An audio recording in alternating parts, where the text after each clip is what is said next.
Oh yeah, this is the part where I usually start talking over the music and stuff. Didn't even do that. Yeah, well, hey! Hey there, Hello, hello. friends. I muted my YouTube this time so we didn't get a feedback loop. Feedback loop. Feedback. Feedback. Rip. Yes, we are here. Thank you, Sean. Thanks for being here so that we are a we and not just a me. Because me just talking about symbolism, that's boring. We've got many videos of that. It's more fun to chop it up with another symbolism junkie like you, like That's Sean. me. Hero with 1,000 Voices is the YouTube channel, folks. The link is in the description. Make sure that you subscribe. No, not, of course, if I was boring, you wouldn't be subscribed. It's, I'm just saying, it is more lively with a guest. And Sean does have a keen eye for symbolism, and King's Landing is full of symbolism. So this will be kind of like the stream that me and Eldrick Stoneskin did on Bravos a couple of weeks back. This is not necessarily beginner level. Like if this is the second video of mine you've ever watched, this might be like, hey, who's this crazy guy? We will try to walk it up, but this is we're gonna talk about, moon meteors and the Weirwood Ned and basically all the deep world building theories that we've been sussing out. There's not really a way to unpack the symbolism of a place like King's Landing without doing that. So, No training wheels here.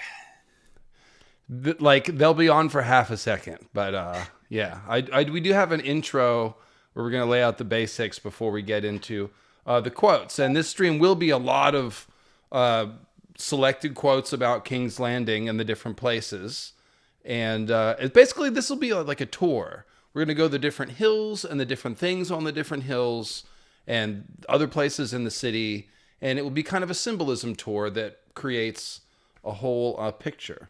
There is a chance that I could get on Blue Sky. I am still spinning, as we all are, trying to figure out what to do about social media. It's always been kind of weird, and increasingly all the social media platforms are owned by, well, unethical people, let's say, and corporations and things. I'm not sure what I'm doing. I will eventually, I do want to like sort of change up my social media presence. I'm still evaluating how to do that. So just main thing is subscribe to the channel. I do try to communicate with you guys here on the streams and also in the feed. And then, of course, you can join Discord by joining the Patreon or the subscribing, becoming a channel member squisher. Either one will get you a link to the Discord where we probably got like 1,000 people now talking about Ice and Fire politely to each other with respect and good intent. So that much I can say as far as social media. But yeah, let's get ripping. Layout of King's Landing. There's a lot to chew on here. So I will look for you guys in the chat to be piping in on anything that I've missed. But yeah, we were preparing for this right up until the last minute this morning. So there's a lot to talk about, but yeah. All right. Deep breath. Whew. King's Landing. So King's Landing is a city. It starts with the name. Aegon, of course, King of the Seven Kingdoms, the first one perhaps ever, or at least in a very long time. We're not sure if Garth the Green or any of those people actually ever ruled over the entire continent. Probably not. So the first king of the Seven Kingdoms really is Aegon the Conqueror. And he and his conqueror sisters, who largely not given enough credit, but they landed at King's Landing. Should have been Queen's Landing. But the point is, that's why it's called that. It's because he landed there before there was a city. It was just like some little fishing towns and things. Not really much going on here. It was a muddy backwater and not a powerful seat of the Stormlands. But Aegon landed here and began his conquest here. And after he had sort of taken several towns and castles in the area, he had his first batch of loyal lords come to Aegon's Hill, and that's where he was first crowned, and they swore fealty to him. And so this is sort of the origin of the place. Isn't that right, Sean? Yeah. It really started out humble beginnings. There wasn't even a settlement there really before, which is surprising because it's the mouth of a major freshwater river that goes all the way up to the God's Eye. So it is surprising. It has been claimed by multiple kings during the Petty King era, the Darklands and other people, the Massies of Stone Dance, but later it was fought over by the Storm Lords, the King of the Isles and Rivers. They're constantly changing hands, really, until Aegon. And then Aegon builds a couple of things. First, it's the Aegon Fort, and then there's the sort of outgrows itself, and then there's, of course, eventually the city built. And after the city is built, the Red Keep is actually the last thing. One of the last things. I mean, the Dragon Pit comes later and stuff like that. But as far as the city, like they sort of rebuild the city, and then the Red Keep comes. So as far as the symbolism goes, when we see the word landing, what are we thinking of, Sean? It's meteors. It's not a choose your own adventure. It's meteors. Oh, I see. And we've been talking about this kind of symbolism, you for a decade, and me, the entirety of my short YouTube career here. But yeah, it's basically you have some type of sun, fist, sword, spear hits the moon, meteors come down, and there are three major meteors, and in this case, they're exemplified by Aegon, Visenya, and Rhaenys. That does seem to be the pattern. That sometimes the meteors are depicted as like 1,000 stars or 1,000 fires or 1,000 dragons or whatever. But as far as like the big ones that landed, there seems to be three. It does seem to be Ashai, the Arm of Dorne, and the Iron Islands, which has been zeroing in on that for a long time. Sean has helped tighten up the Iron Islands idea, but the main thing is that three big dragons, three heads has the dragon.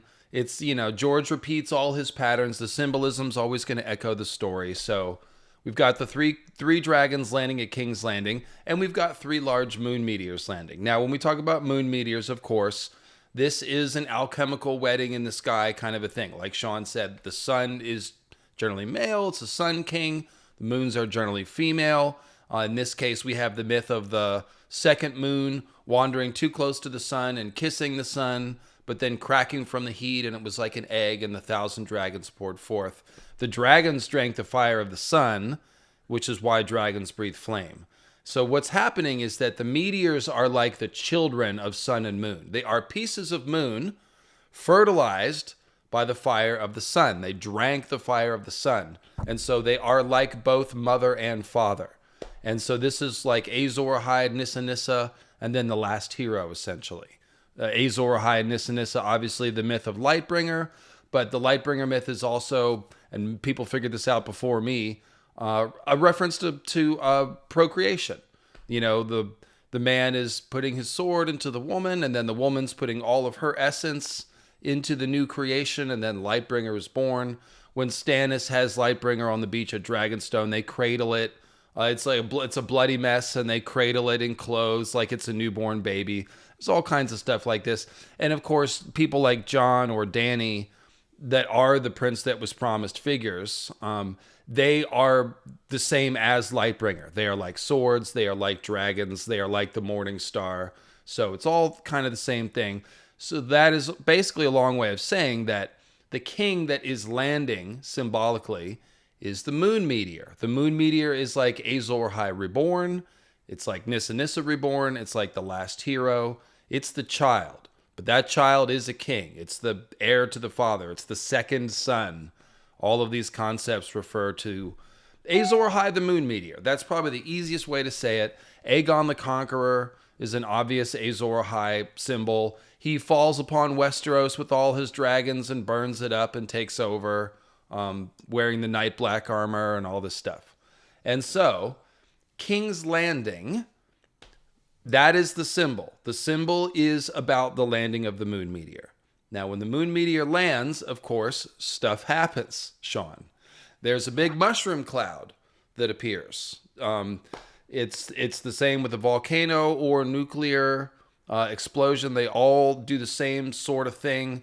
They throw up a pillar of smoke, ash, debris, burning rock, all kinds of stuff that spreads out. Once it hits a certain level of the atmosphere, that creates the mushroom cloud.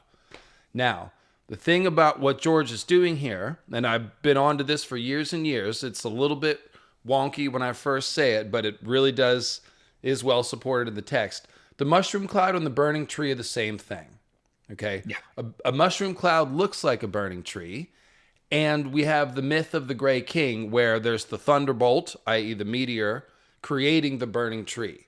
And what George is really talking about is the weirwood net here.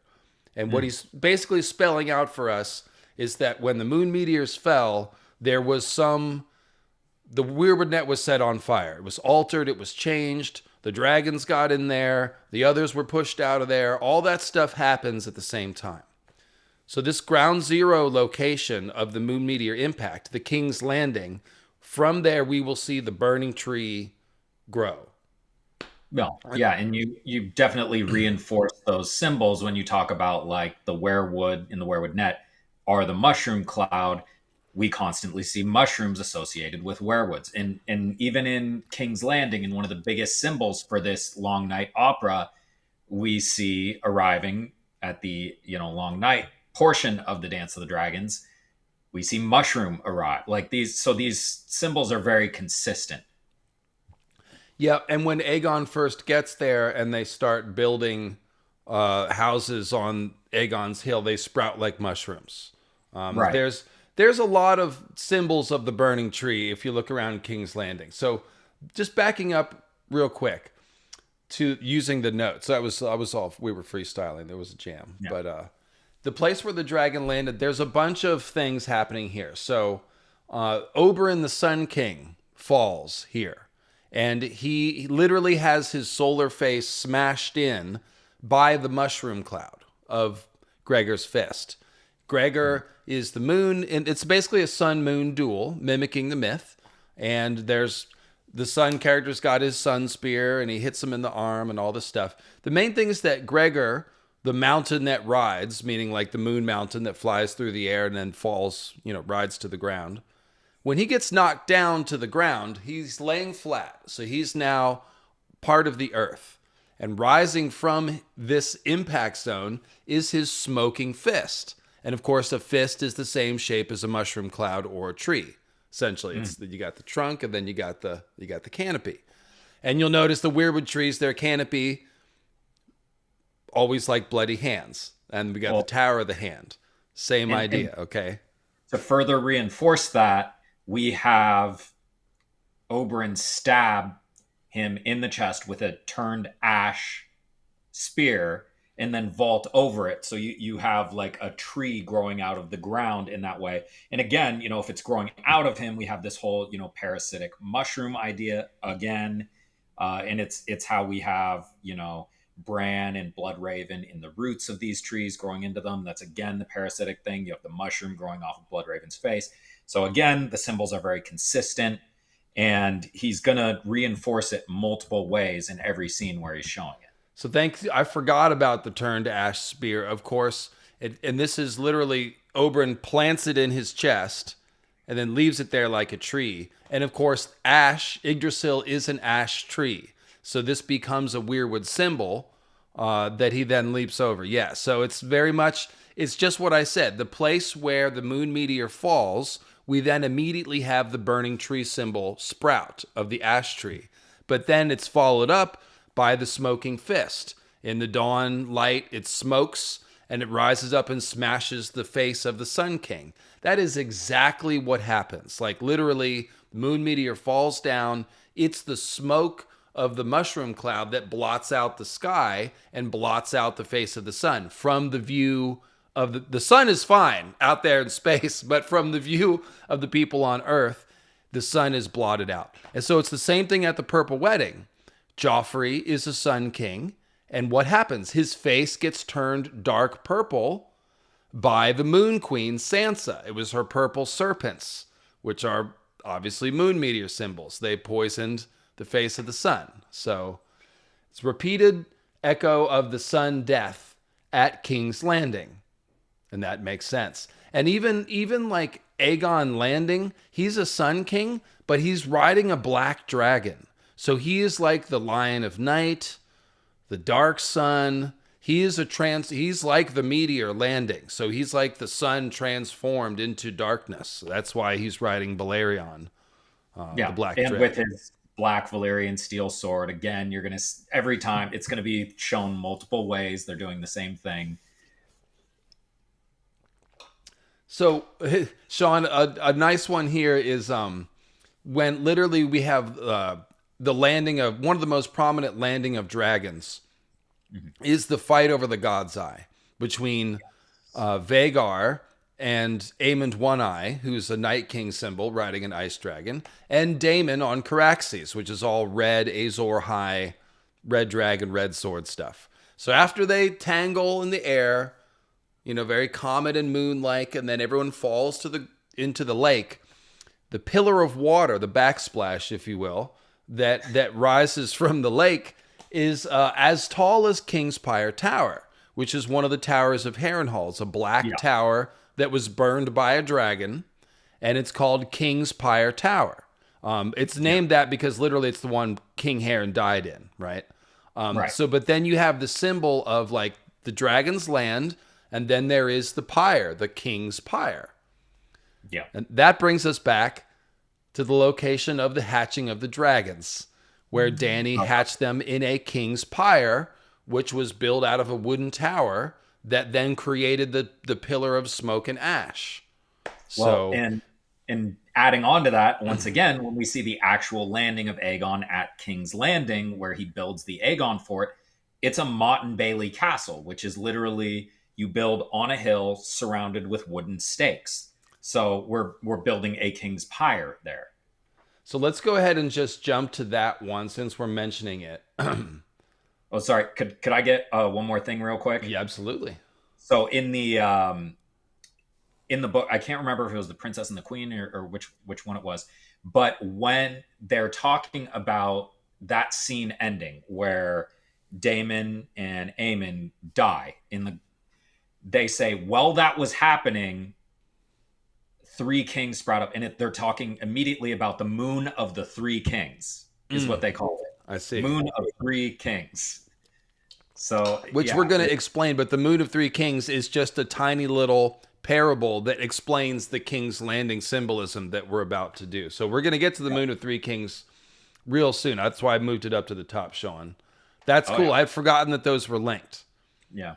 Yeah. So it's a time of chaos in King's Landing after Rhaenyra's downfall, when three different pretender kings rule for a month, which is called a moon's turn. So it's a moon of three kings, which is, again, the pattern of the moon burning and breaking up and giving us those three Azor High reborn meteors that then land, the kings that land. Okay.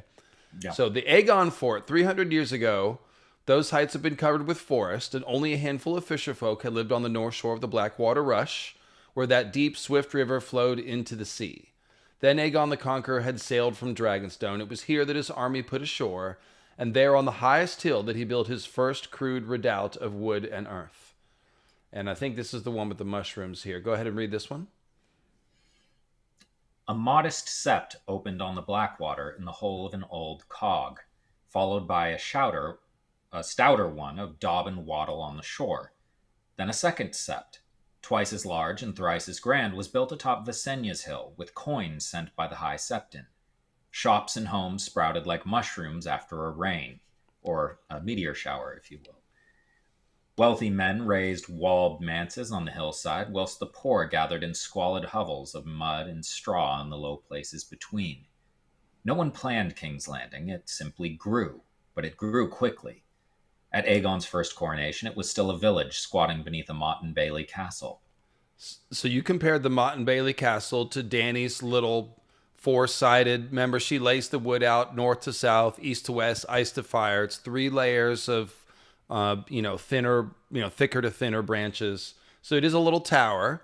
And then of course there's the smoky stallion, and Yggdrasil is a gray stallion. You guys hopefully remember this stuff. We can't explain everything today. You gotta, like I said, this is not, Got to understand some of these things. But here's the mushrooms. And not only are they sprouting like mushrooms after a rain, as you say, the rain is a very important symbol. The rain Yeah. is the meteor shower. It's the storm of swords. Literally, the name of the third book is a meteor metaphor, the storm of swords. Or a feast for crows, or however you want to look at it. Like there's a lot of different ways George messes with it. But you mentioned the smoky stallion, and that's something that's also happening at King's Landing. With you, you hit me with it about Blackwater Bay, Blood Bay, Blackwater Rush, and all that, as another stallion / Slipnir horse that navigates the werewood net. Yeah, because the bay is a type of horse, and Blackwater Bay, yeah, well, we'll get there. Yeah. So the other thing I noticed, Sean, about this quote is that it says that King's Landing wasn't planned, but it grew quickly. So there's a rain, and then the mushrooms sprout, and then the thing grows. So it also sounds like a bastard child. What do you mean? It wasn't planned, but it grew quickly. Oh, okay. Shout out to King Robert. But it's the tree. It's the point is the mushroom cloud is like a tree. It's growing quickly. The Mott and Bailey castle. And they're going to see it in a second. They're going to say the Aegon fort, which had spread halfway down Aegon's high hill by that time. Ugly a castle as any in the Seven Kingdoms. A great confusion of wood and earth and brick. It literally sounds like Bloodraven's cave. Just tangled roots and earth.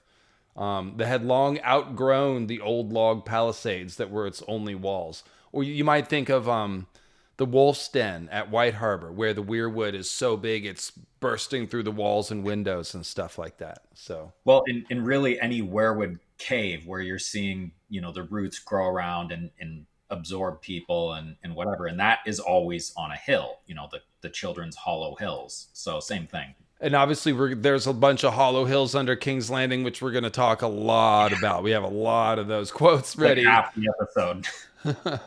So, the King's Pyre Tower, the Drogo's Pyre being like a King's Pyre. I think we covered all that. So the mushroom cloud is like a burning tree. There's many burning tree symbols at King's Landing. At the Battle of the Blackwater, the smoke blots out the stars. That's a great quote that we've got coming. The Red Keep with the Tower of the Hand. So the Red Keep itself is a weirwood symbol. The weirwood is a keep because lots of people live in there. And it's a red keep because it drinks blood and its leaves are blood red and its face is blood red. So it's a red keep. And of course, at the Red Keep, we have the Tower of the Hand. Towers and trees are obvious parallels. And the weirwood leaves, like I said, are hands. So a tower with a hand is a thing. And there's the play in Bravos is called The Bloody Hand, and it's about Tyrion. Many of the hands get lopped off. When the hand gets, executed, that it's a stump. So there's more tree symbolism. The burning bridge of ships. We're not going to do a ton on the Blackwater Rush, because I did 5 live streams about the symbolism of the Battle of the Blackwater like 4 years ago, and they're really good, and I highly recommend them. But the bottom line is that a weir, of course, is a wooden meshwork dam across a river, and we know that George likes to use wooden ships as metaphors for the weirwood trees because that's how you sail the River of Time, like Nagas Ribs and all these other things. And so he builds a weir out of ships and then sets it on fire. So that is a burning weirwood tree spanning the River of Time, just like Bloodraven talks about. And then you added something cool about Stannis when I was telling you about that. Didn't you point out that it's Stannis is trying to cross it to get to King's Landing? So it's kind of like someone trying to ascend the burning tree or ascend the fiery ladder to get to, Well, in every one of these, parallels to the Long Night Opera, you have the Azor Ahai figure trying to gain the power of the werewood net, the power of Nissa Nissa, however you want to look at it. And then they kind of struggle to hold on to it. Like you were talking earlier about Oberyn, and one of the things he does is he picks up Gregor's sword.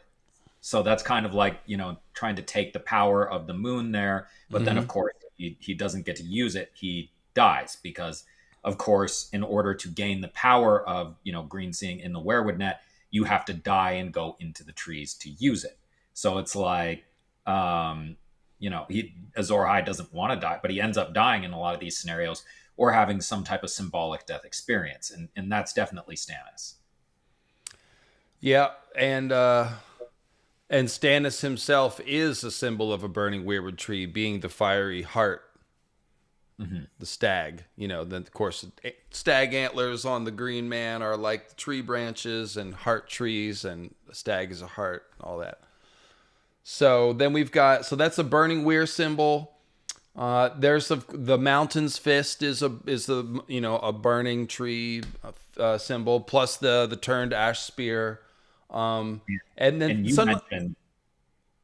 you mentioned the Tower of the Hand directly between them as they set up. Yes, that is. I've got that quote ready, but yeah, that's where is that one? Sorry, I jumped the gun there. No, it's right here. A platform had been erected beside the Tower of the Hand, halfway between the two champions. That was where Lord Tywin sat with his brother Sir Kevan. King Tommen was not in evidence for that, at least. Tyrion was grateful. Yeah, so the king is in the middle where the the tower is. And so this is, we got to stop and explain the cosmic world tree and the penny tree thing. So let's Chestnut. Let's see how I can do about this. So the cosmic world tree, this whole idea of Yggdrasil or the weirwood tree that connects the heavens to the earth, it's the celestial axis. For those in the northern hemisphere, when you look and you see the North Star doesn't appear to move. The canopy of stars seems to turn around the North Star. And so if you draw an imaginary line from the North Star to you, the viewer, there's this pillar. That's the tree. And that is essentially the axis of the earth. Like I said, wherever you're standing, it appears to be coming to you. But it's essentially the North Pole to the North Star. And it appears that all the stars turn around this axis. So the stars become the canopy of the world tree, and this pillar is the trunk. And so it becomes a metaphor for spiritual ascendance, ascending to the heavens. And so you have all these shamans meditating on the trees, and Odin uses the tree to go to the different realms and all that stuff. That's why the tree is like a horse that he can ride to the different realms. So what's going on here is that George is telling us about a two-moon system. Once there were two moons, the moons seemed to be tied to ice and fire, just like all the queens and the various dichotomies and stuff. And so what we've got going on is this cosmic world tree, and not only the canopy of stars turning around it, but these two moons are going to appear to be orbiting. I can't orbit with, you get the idea. So that's what King's Landing is. Aegon's High Hill is the tree. It's the weirwood tree. It's the center of everything. And then you've got the two hills symbolizing the two moons. And of course, they're named after Aegon's two queens, and usually moons are feminine. And Rhaenys has all the fire symbolism, and Visenya has the ice symbolism. And so that's essentially what we're going to see as we go through this.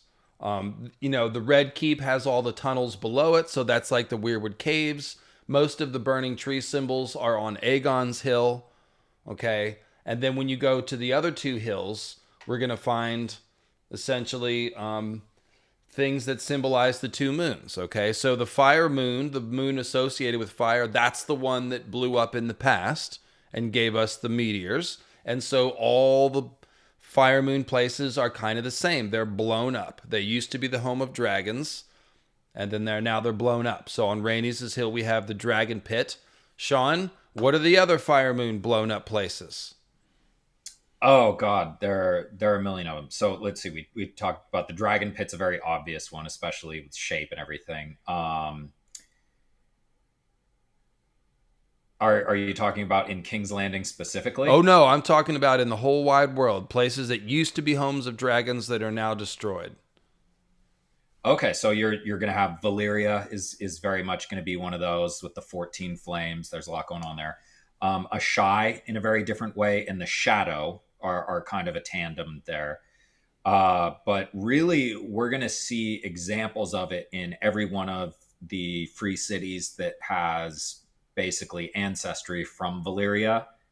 We're going to see that kind of pulled on, like every time they lose a war, every time the triarchy splits up.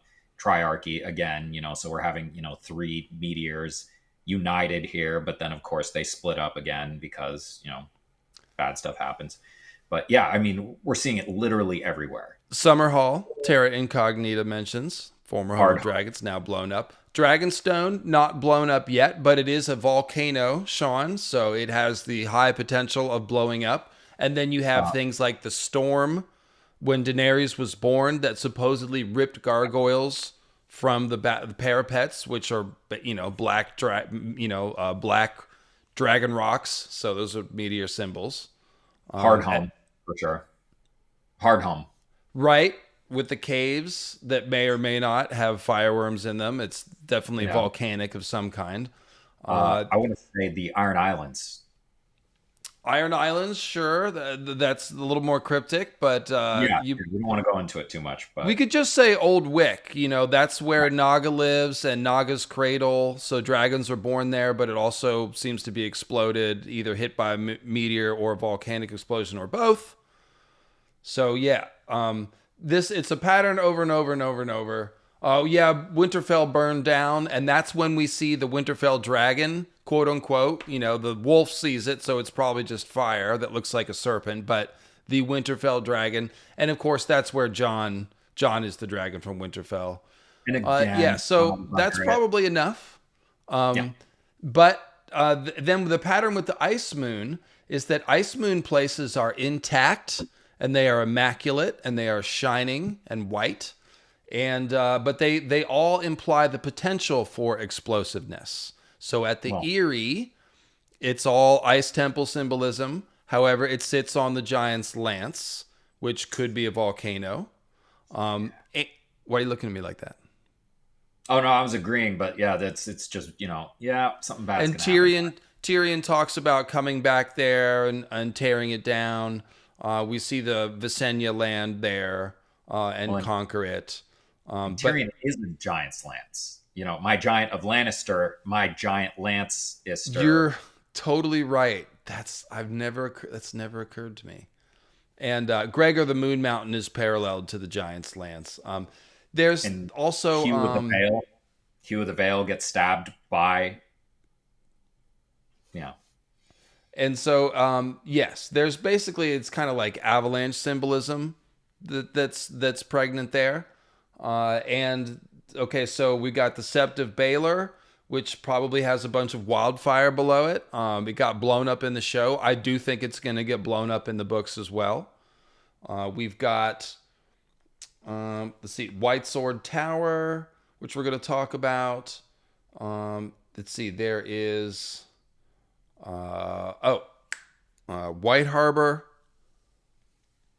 Starfall. And so the other aspect about these Ice Moon places is there's always like a little poisonous black rock symbol in the middle of it. And this is actually a piece of the one moon inside of the other. It's a very logical thing, actually. If there were two moons in the sky and one of them blew up and some of those fragments hit the Earth, some of the fragments are going to hit the other moon too. And this apparently is what happens. And so we see the one moon attacking the other in many situations, don't we, Sean? We do. And the element you're talking about of having, one inside the other, you could talk about how, Jaime hands off a Valyrian steel sword to Brienne in the White Sword Tower. You could talk about how Ned with ice goes up into the, Pale Stone Sword at Starfall or the Tower of Joy to get his sister. So you constantly see it. It's just with the whole yin yang, ice and fire duality, where you have one inside the other. Whether it's frozen fire as a symbol, you're gonna see the internal overlap. And so like inside White Harbor we have the Wolf's Den, the Black Fortress. Inside the Eyrie we have it's the Giant's Lance. It's a dark stone mountain covered in snow. And then they also have the Mountains of the Moon, where all the burned men live. That's Yeah. another one. And Tyrion going to the Eyrie. See, a lot of times what happens is you get these Azor. I have no idea what's going on. I'm sorry. That might happen a couple times. Just hang with us and it'll snap back into focus in a second. So what happens is with all these ice moon places, they get invaded by a moon meteor. That's probably the best way to say it. Tyrion is a moon meteor. He goes and gets imprisoned in the Eyrie. Cersei is a fiery moon character for the most part, and she gets imprisoned in the Sept of Baelor. And when she's imprisoned in the Sept of Baelor, they take her fire. They shave her golden hair so that she's bald like an egg. Okay? Similarly, let's see. We've got inside the White Sword Tower, everything is white except for one black oak chair under which is the Black Sword Oathkeeper. And then there's the Cold Black's labyrinth that is beneath Visenya's hill, where the guildmaster, the alchemist, and then the same thing at the High Tower, where we have this great white tower with the black fused stone base. So that point being made, yeah, the High Tower is a good one too. This is just what we're going to see. And we're going to see it in repeated fashion over and over. Dead Tywin inside the Sept of Baelor is similar. That's a dead sun symbol now imprisoned inside the Ice Moon symbol. Yep. So, the Tower of the Hand, we explained how the tree is this pillar and the moons are sort of orbiting this pillar. The village, we got to talk about boobs now for a minute. Yes. Yeah. Everybody's heartbroken. Yeah. I know. We're talking about the boobs of Mother Earth, so I just don't want to get it twisted. This is not, symbolism goes weird places, but fertility is definitely one of the places it goes to. Oh, yeah. And so what we've got going on is, since the two moons are feminine and we've got this tree here, the way that George symbolizes this quite often is with a pair of hills with a tree in the middle. Penny tree. Do not twist them, Dave. Yeah, don't get it twisted. Exactly. Be gentle. So, yeah, this is going to go great. So, Penny Tree is a village that's named after a tree. And it's a chestnut tree associated with lightning because it's covered with pennies, which are copper, which are conductive. Okay, so. Yeah. Well, Penny Tree is between the teats. It is between a pair of hills, which are called either Missy's Teats or Barbara's Teats, depending on if you ask House Blackwood or House Bracken, because they fight over them. Because we're always fighting over this stuff, ice and fire. It's the great struggle. And so between the teats is the tree. And so this is the cosmic tree. The teats are the moons. This is the layout. Okay, now George repeats this with women. So, for example, Ygritte is the big one, because when she dies, she's hit by an arrow in the middle of her chest. So between the teats, she then falls down on the ground dead. So she's basically joining up with Mother Earth. She's become Mother Earth, and she has this tree growing out of the middle of her chest, which is the arrow. Sansa, when she goes to the Eyrie and basically goes into hiding, she turns into a night queen, just like Ygritte with her snowy mask at death. She dyes her hair chestnut. A chestnut tree planted in the chest of Mother Earth. Okay, so that's what we're talking about. The moon meteor is like a star seed.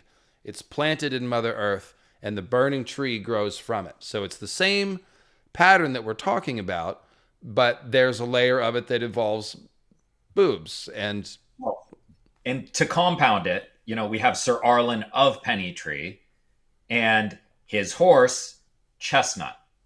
Oh. And then further we see things like Cersei is doing her walk of atonement, which we're going to talk about later for different reasons. But as she's walking up the street, a street vendor starts yelling chestnuts, because she's directly between going up to Aegon's High Hill. Right. And so that brings me to the Street of the Sisters. Visenya's Hill was crowned by the Great Sept of Baelor with its 7 crystal towers, and crystals, obviously another ice symbol. The wall described as looks like crystal, ice crystals. The others have crystal swords, etc. But across the city on the hill of Rhaenys, stood the blackened walls of the Dragonpit. So burnt out moon, or you could say cracked open shell, like the dragon's eggs. Its huge dome collapsing into ruin, its bronze doors closed now for a century. The street of the sisters ran between them, straight as an arrow. So I mentioned, the tree in the middle of the hills is like an arrow in Ygritte's chest. So here the street of the sisters that runs between the hills is as straight as an arrow. So it's the same symbol. And it also, Sean, sounds like one moon is attacking the other. Yeah, I mean, we're going to see that theme over and over again. We talked about that making this, that those two moons are at war with each other. They're not friends. Right, and they represent ice and fire. And so we see this struggle borne out in many different ways and many different patterns. But that's the Street of the Sisters. Okay, so let's let's go. Are we ready for the Moon of the Three Kings? Does it make sense to do this now, or should we come back to it? I think so. We talked about the meteors coming down, so that should be a good basis. So the go ahead and read this, I guess. Sure. The Queen's flight brought no peace to King's Landing. 3 kings reigned over the city, each on his own hill, yet for their unfortunate subjects there was no law, no justice, no protection, says the true telling. No man's home was safe, nor any maiden's virtue. This chaos endured for more than a moon's turn. Maesters and other scholars writing of this time oft take their cue from Munkin and speak of the moon of the 3 kings. Other scholars prefer the moon of madness. But this is a misnomer, as the shepherd never claimed kingship, styling himself a simple son of the 7. Yet it cannot be denied that he held sway over tens of thousands from the ruins of the Dragonpit. The heads of the 5 dragons that his followers had slain had been set up on posts, and every night the shepherd would appear amongst them to preach. So we're setting up the 3 kings. They're gonna echo the symbolism that we've already established. So the shepherd, he's over here on the dragon pit. He has just led the storming of the dragon pit.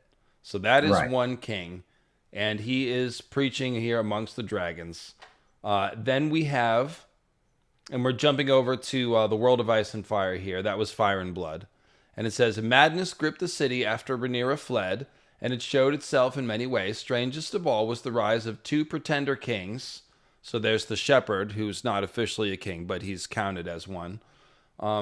Reigned during the time remembered as the Moon of the 3 Kings. The first was Trystane Truefire, a squire to a disreputable hedge knight named Sir Perkin the Flea, who Sir Perkin declared was the natural son of Viserys I. After the storming of the Dragon Pit and Rhaenyra's flight, the shepherd and his mob ruled much of the city, but Sir Perkin installed Trystane in the abandoned Red Keep and began to issue edicts. When Aegon II eventually retook the city, Trystane begged the boon of knighthood before he was executed. So this is the dying Sun King. Truefire, meaning is the Truefire, the original son, and he is a son of a previous Targaryen king.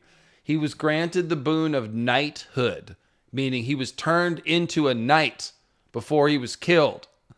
So the son, the Truefire son, was turned into the Long Night son, the Night son, the Lion of Night. And then he was executed. Yeah, well, the Night King, I mean, how long have you been saying that that's, like an undead figure anyway? And of course, Jon is going to be undead.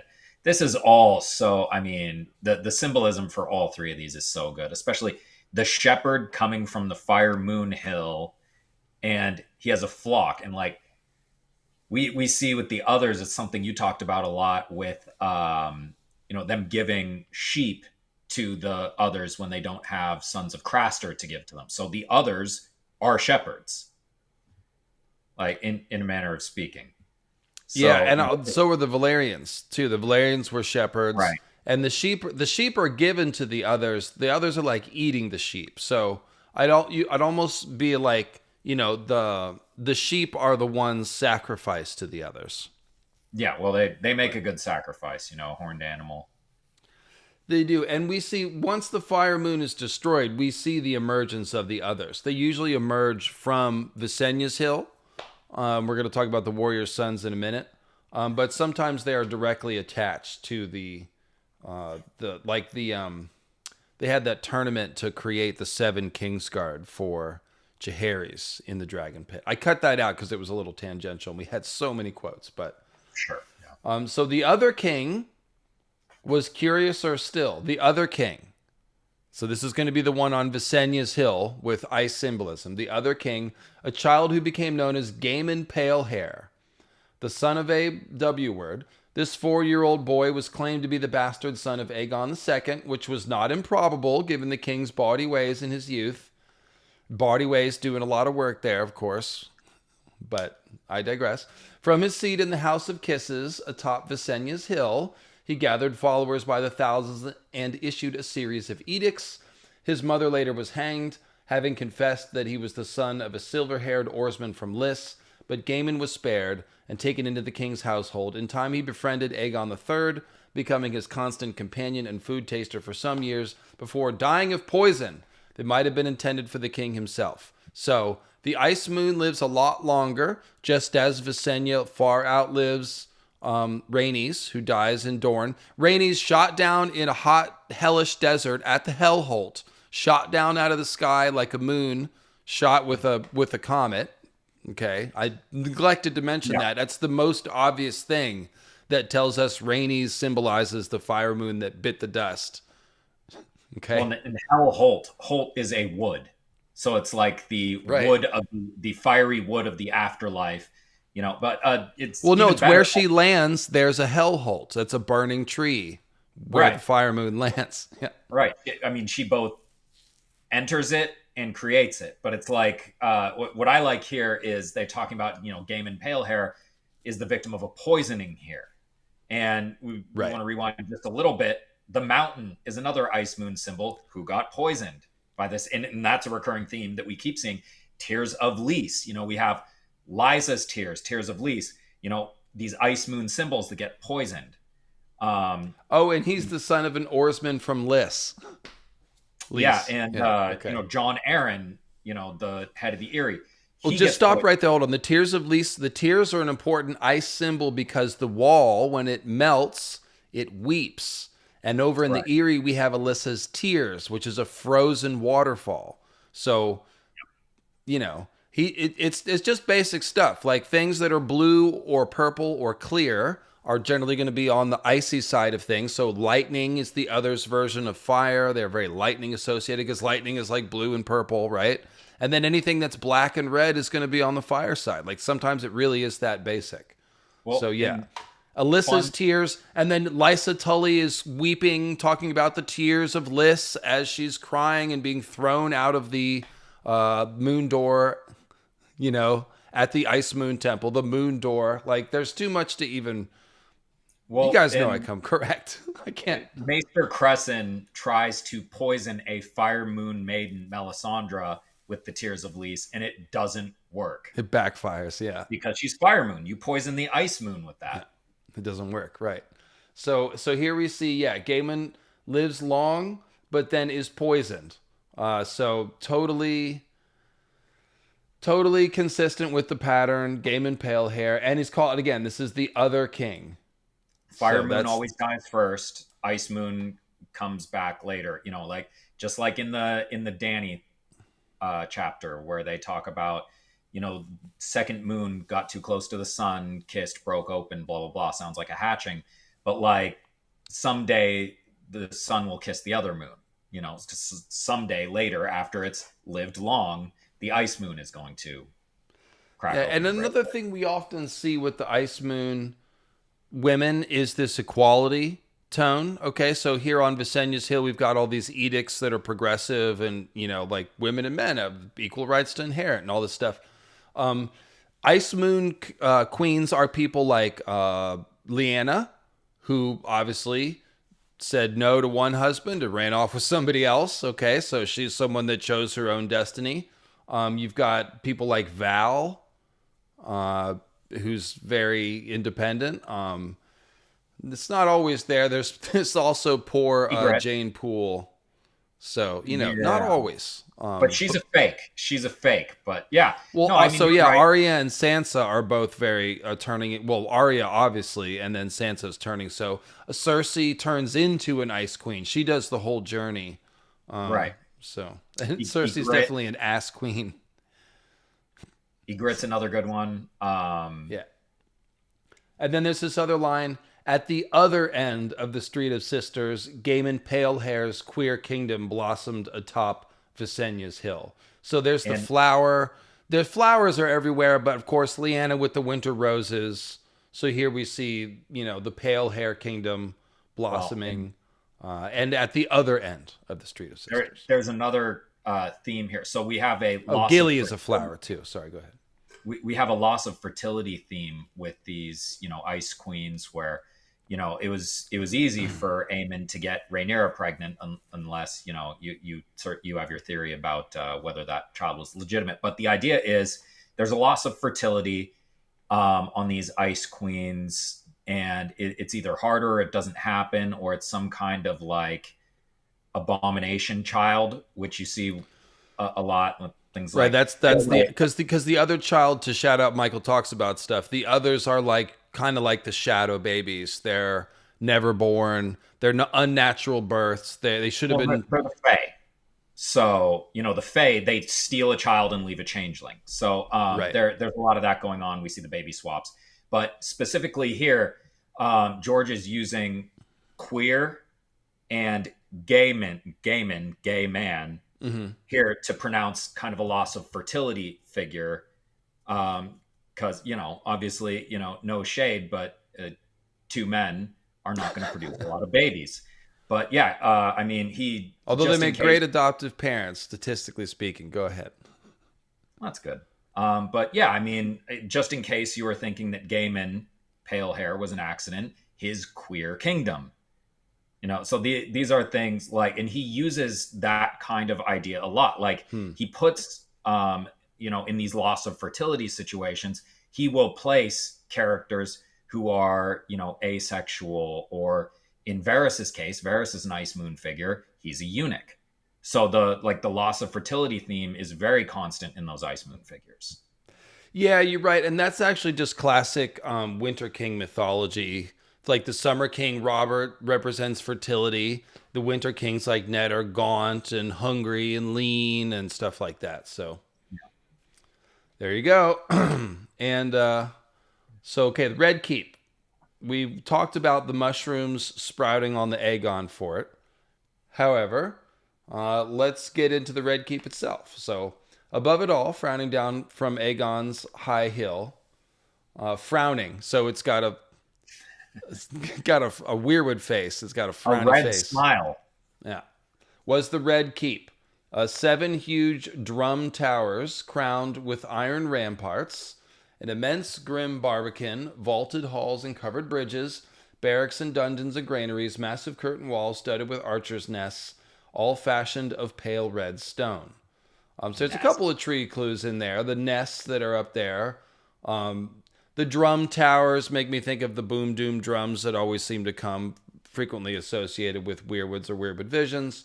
But just keeping on here, Aegon the Conqueror had commanded it built.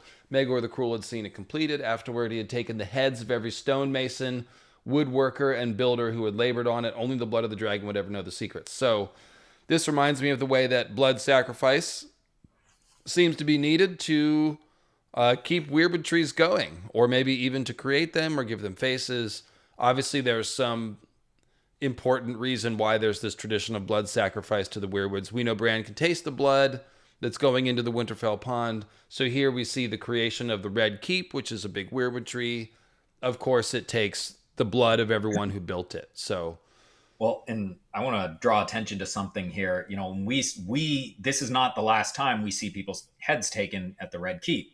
We see a lot of Ice Moon figures sacrificed there. We see it, with Ned's head on top of, an ash spear. We see Septa Mordane, another Ice Moon figure, by virtue of the fact that she's of the faith of the Seven. mhm. Um, those are, both Ice Moon figures who get sacrificed. They're up on the walls at the keep. We're talking here about woodworkers. So we have that, connection to, werewood trees and their Ice Moon symbolism.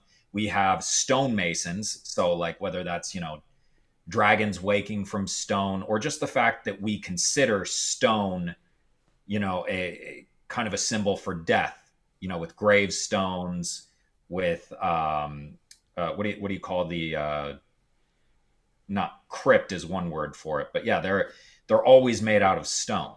So like we're getting, like icy, with dragon eggs turning to stone. We're getting these, icy frozen fire sacrifices at the Red Keep.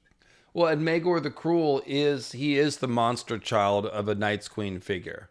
And he's the one, a Night's King himself or an other king or something like that. He's the one sacrificing all these people here. So, well, and he's got the whole black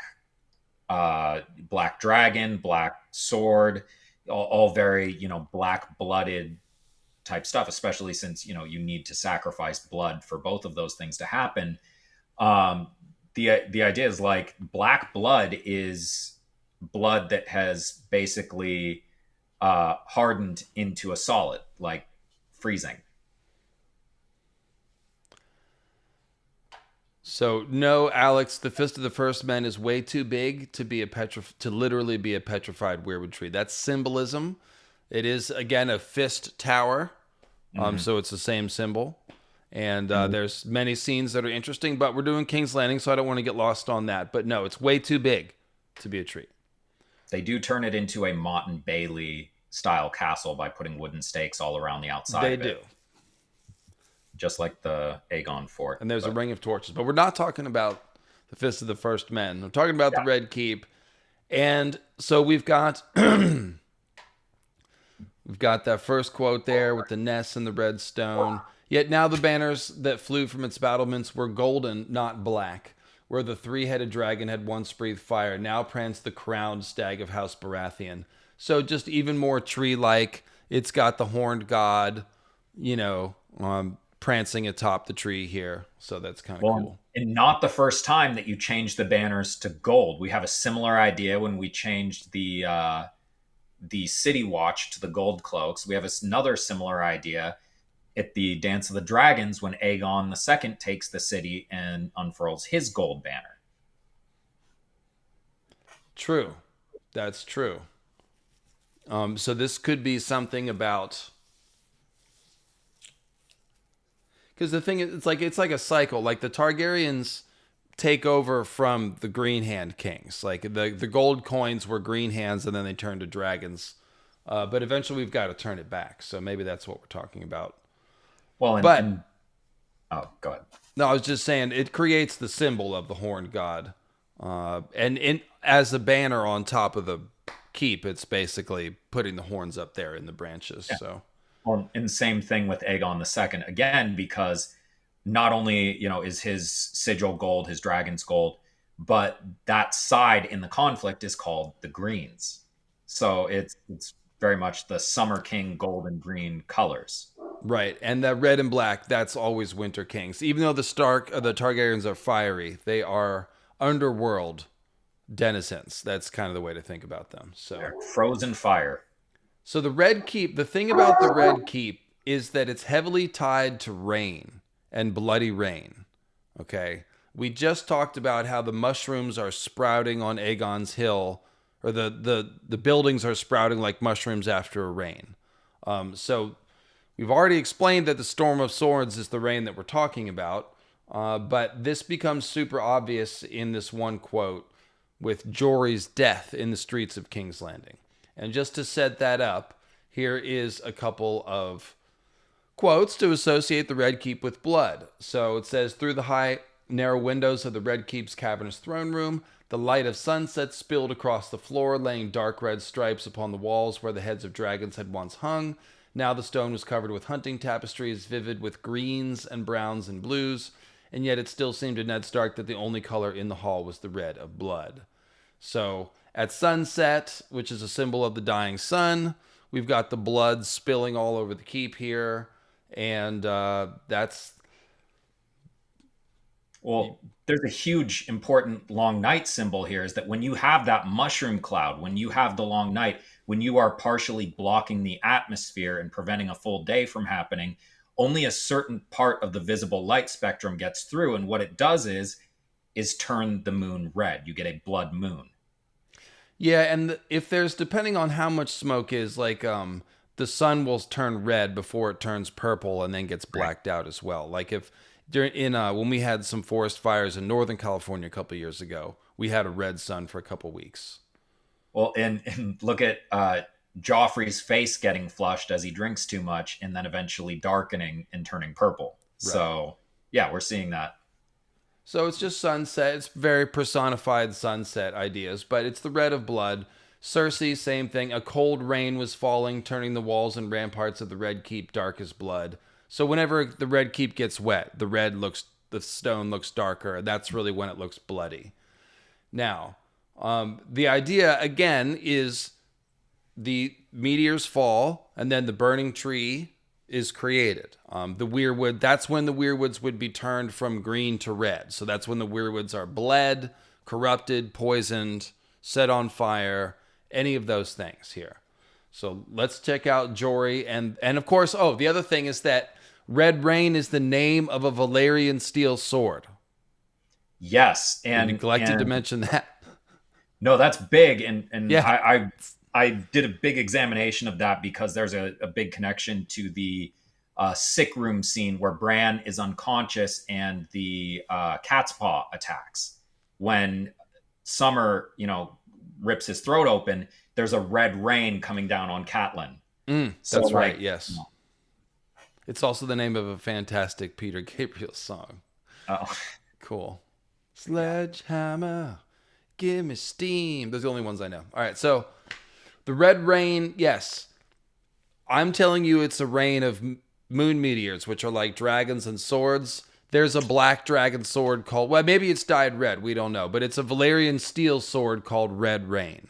So that's really makes it. But here we see the Red Rain in action. So suddenly Jory was back among them, a red rain flying from his sword because it's covered in blood and it's wet from the rain. So there's like water and blood flying from his sword. That's what's happening, literally. No, Ned shouted Jory away. Ned's horse slipped under him and came crashing down into the mud. So not going to break down Ned's symbolism, but somebody's falling off his world tree horse and crashing to the ground, right? There was a moment of blinding pain and the taste of blood in his mouth. Weirwood stigmata, blood mouth symbolism. He then saw them cut the legs from Jory's mount and drag him to the earth. Notice the emphasis on earth, so it's more cosmic sounding. Things are crashing to the earth, guys. Swords rising and falling as they closed in around him. When Ned's horse lurched back to his feet, he tried to rise only to fall again, choking on his scream. He could see the splintered bone poking through his calf. So Ned is blood and bone here. And yes, ow. It was the last thing he saw for... What's that? Splinter implies wood. Oh. So like, and through his calf, that's like sacrificing a calf here. So like, true. And earlier, blinding pain, like we talk about, these celestial bodies as eyes, we're blinding them. So like, yeah, all of this is compounded in multiple ways. Yeah, and this is in Game of Thrones. So George was cooking right from the start with this mythical astronomy shit. He could see the splintered bone. Yeah, that's really great. Splintered bone. The weirwoods are trees that look like bone. Yeah. And the rain came down and down and down, implying 3 comets. True enough. Yeah. Littlefinger and the City Watch found him there in the street, cradling Jory Cassell's body in his arms.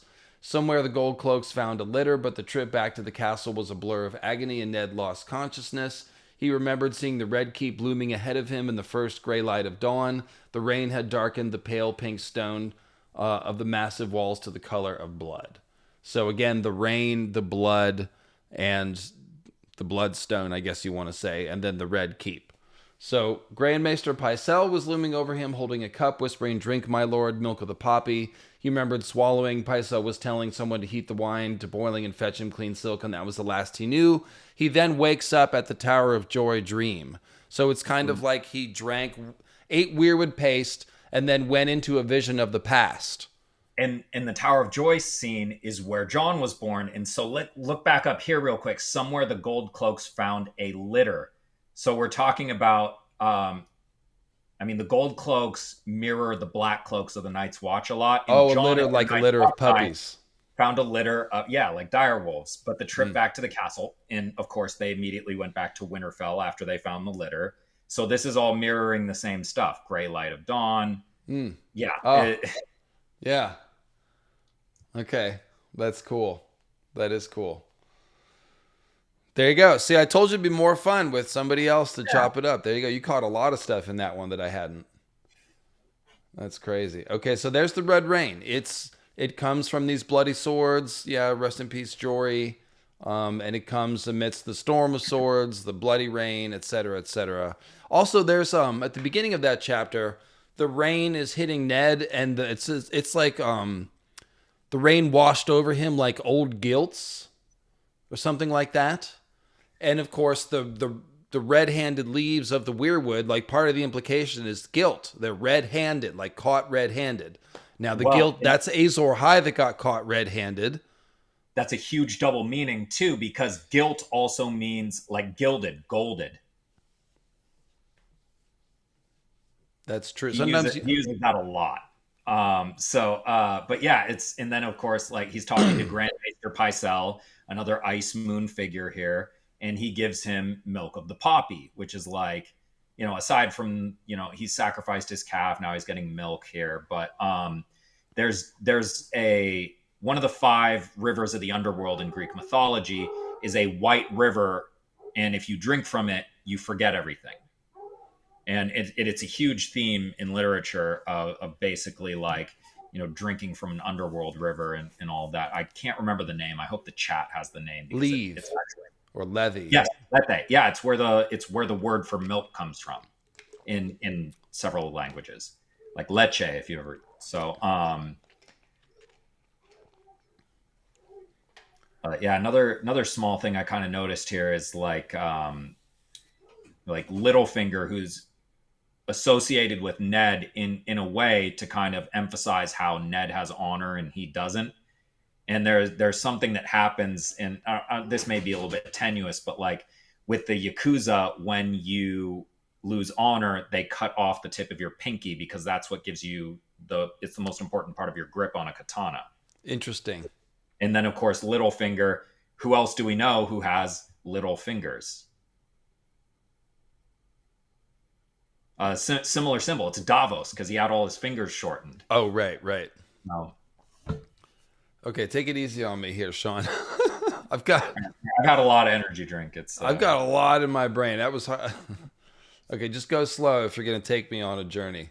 But yes, that's interesting. That the being without a little finger is specifically without honor, because obviously Littlefinger has no honor. Okay, so we're ready to go beneath the Red Keep here? Oh, I think so. That's the important part. Okay, so just to set this up a little bit, underneath the tree symbols, we always find dragons. Underneath of Yggdrasil, we find Nidhogger and a bunch of other serpents, it says.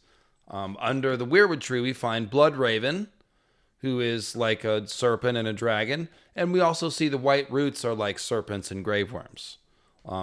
Under the High Tower, which is a white tower tree symbol, we have the black dragon-built fortress where dragons used to roost. And so on, and many more. And so beneath the Red Keep, we have a lot of dragons. There's the dragon mosaic tile. There are the dragon skulls. Those are the most obvious thing. And then we've also got these Targaryen suits of armor. And they're always waiting to wake up. And this essentially works as a cool parallel to Winterfell with all the sleeping, hibernating dragons down in the crypts, which seem to symbolize Jon. So it's the same idea as just this dragon in the Weirwood net.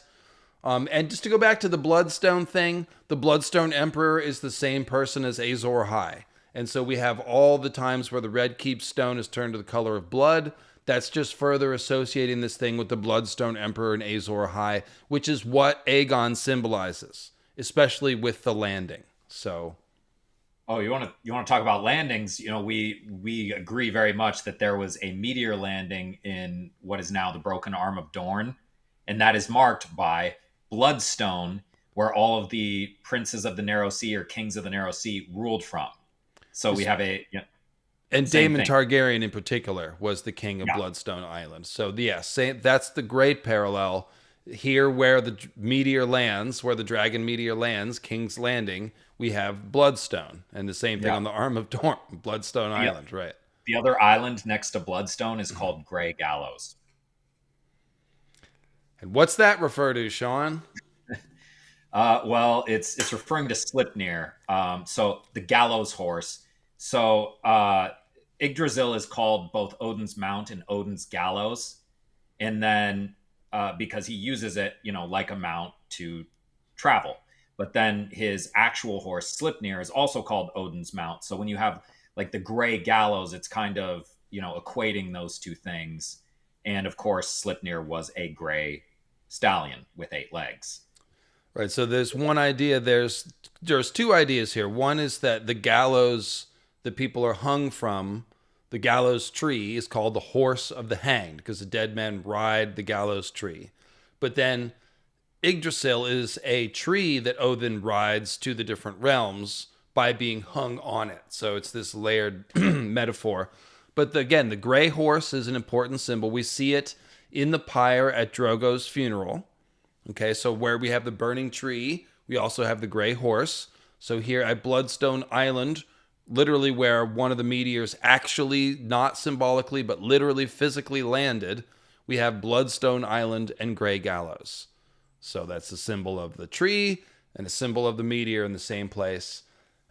It's the same thing at King's Landing. So yeah, and a whole lot of gray gallows imagery at the Iron Islands, where there was also a meteor landing. So yeah, it's he's always consistent. yes, you're not allowed to talk about the Iron Islands, Sean. That's true. We talked about that, But we did. Sean has been doing a lot of Iron Island symbolism videos. So yeah, the announcement was not actually that I was pregnant. The announcement, I just put a video out on J.R.R. Tolkien, so please go watch when you get a chance. And what is it about specifically? Basically, I do an examination in the way that we do a lot of examinations in A Song of Ice and Fire, where you're looking at an influence of J.R.R. Tolkien. In this case, the Volsung saga and Sigurd. So the video is called Tolkien's Doomed Hero Sigurd, and it's part of a 2-part where the next part is Tolkien's doomed hero Beowulf. And I basically just go into the influences and how both of those stories ended up making up a lot of story elements from Lord of the Rings and The Hobbit. Nice. So go check that out on Here with 1,000 Voices. And again, the link is in the description. And the chat is talking about Danny's gray silver horse. Yes. It's like silver smoke. So a smoky gray horse, just like Drogo had. Yes. Well, So the tunnels beneath the Red Keep. What? Kimber LaFay brought up the pale mare as well. Yes, repeated symbol, and there's the plague poisoning there. So tunnels beneath the Red Keep. Sansa, this is a short quote, and we're going to talk about mostly the dragon skulls, but this is just complimentary to that. So this is when she's fleeing the Purple Wedding, having just killed the sun. She's in the underworld, Persephone-like. I wanted to be a knight, for this at least. Dantos lurched back to his feet and took her arm. Come, be quiet now, no questions. They continued down the Serpentine steps, which are going to come up a few times, but this is just one of those ladder symbols. It's think of the snake wrapped around the tree, the caduceus and stuff like that. Across a small sunken courtyard, Sir Dantos shoved open a heavy door and lit a taper. They were inside a long gallery. Along the walls stood empty suits of armor, dark and dusty, their helms crested with rows of scales that continued down their backs. So these are Targaryen suits of armor in storage. As they hurried past, the taper's light made the shadows of each scale stretch and twist. The hollow knights are turning into dragons, she thought. I missed something that I didn't see until just now. So you know how you talk about the mushroom cloud rises, right? Like that's a big part of the theme, and he uses the different tenses of the verb to rise, like rose, like a red rose, and the Tyrell golden rose. He uses them all in the same way. I just realized that in this exact same one, he's using ROWS rose the same way. Oh, where's that? Crested with rows of scales that continued down their backs. Okay, So well, so along what's the wall. interesting is that and they do this with the dragon skulls too. All of this place under King's Landing is parallel to the Winterfell crypts. And they have rows they've got the rows of pillars marching into the darkness. And there's all this stuff about the king's rising. So I do think you're right that he's using the wordplay there.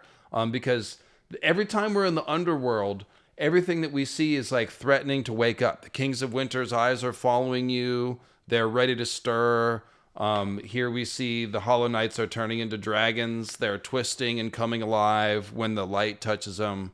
It's Well, just and what is a Hollow Knight aside from a Knight of the Hollow Hill, the children's Hollow Hills, the children's Snow Knight? It's another other. interesting. Yeah, Hollow Knights. That kind of makes sense. We Yeah. are in a Hollow Hill, very technically. So yeah, I mean, Arya draws attention to the fact she directly compares the crypts of Winterfell the first time she goes down here. So yeah, it's very much analogous. Well, I don't know that those are others is the only place where I would stop you. The barracks men call themselves the Knights of the Hollow Hill. So that's Yeah. definitely a parallel. But barracks men, we always see this transformation from something living into the others. And so, Mhm. yeah, it's hard to say where they are on that. But there you Well, I go. mean, same idea with like, dead Valyrians basically transforming into living dragons.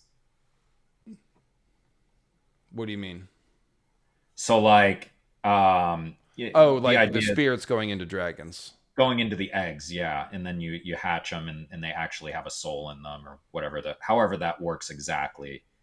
But yeah, I mean it's the idea of like um we have all these underworld figures and then you have Mithras Stoneborn being reborn from stone. It's like hatching from a stone egg. Right. So this is similar to Dany essentially putting her fire in, lighting the bonfire and waking the dragon's eggs. That's kind of the parallel I'm drawing here. Right. Because Sansa is basically like a dead Nissa Nissa at this point in the underworld. And from there, yeah, she's. I guess these probably would be others. She But should have stayed in that cave forever with Sir Dontos. so here, let's do this Arya quote. This is a longer one. It's got a lot of stuff in it, so we'll maybe switch off the reading here. She wondered where she was. When they had first come to King's Landing, she used to have bad dreams about getting lost in the castle. Father said the Red Keep was smaller than Winterfell, but in her dreams it had been immense. An endless stone maze with walls that seemed to shift and change behind her. So Winterfell is a stone maze. That's the first description it has, a stone labyrinth. So here, direct comparison between the Red Keep and Winterfell.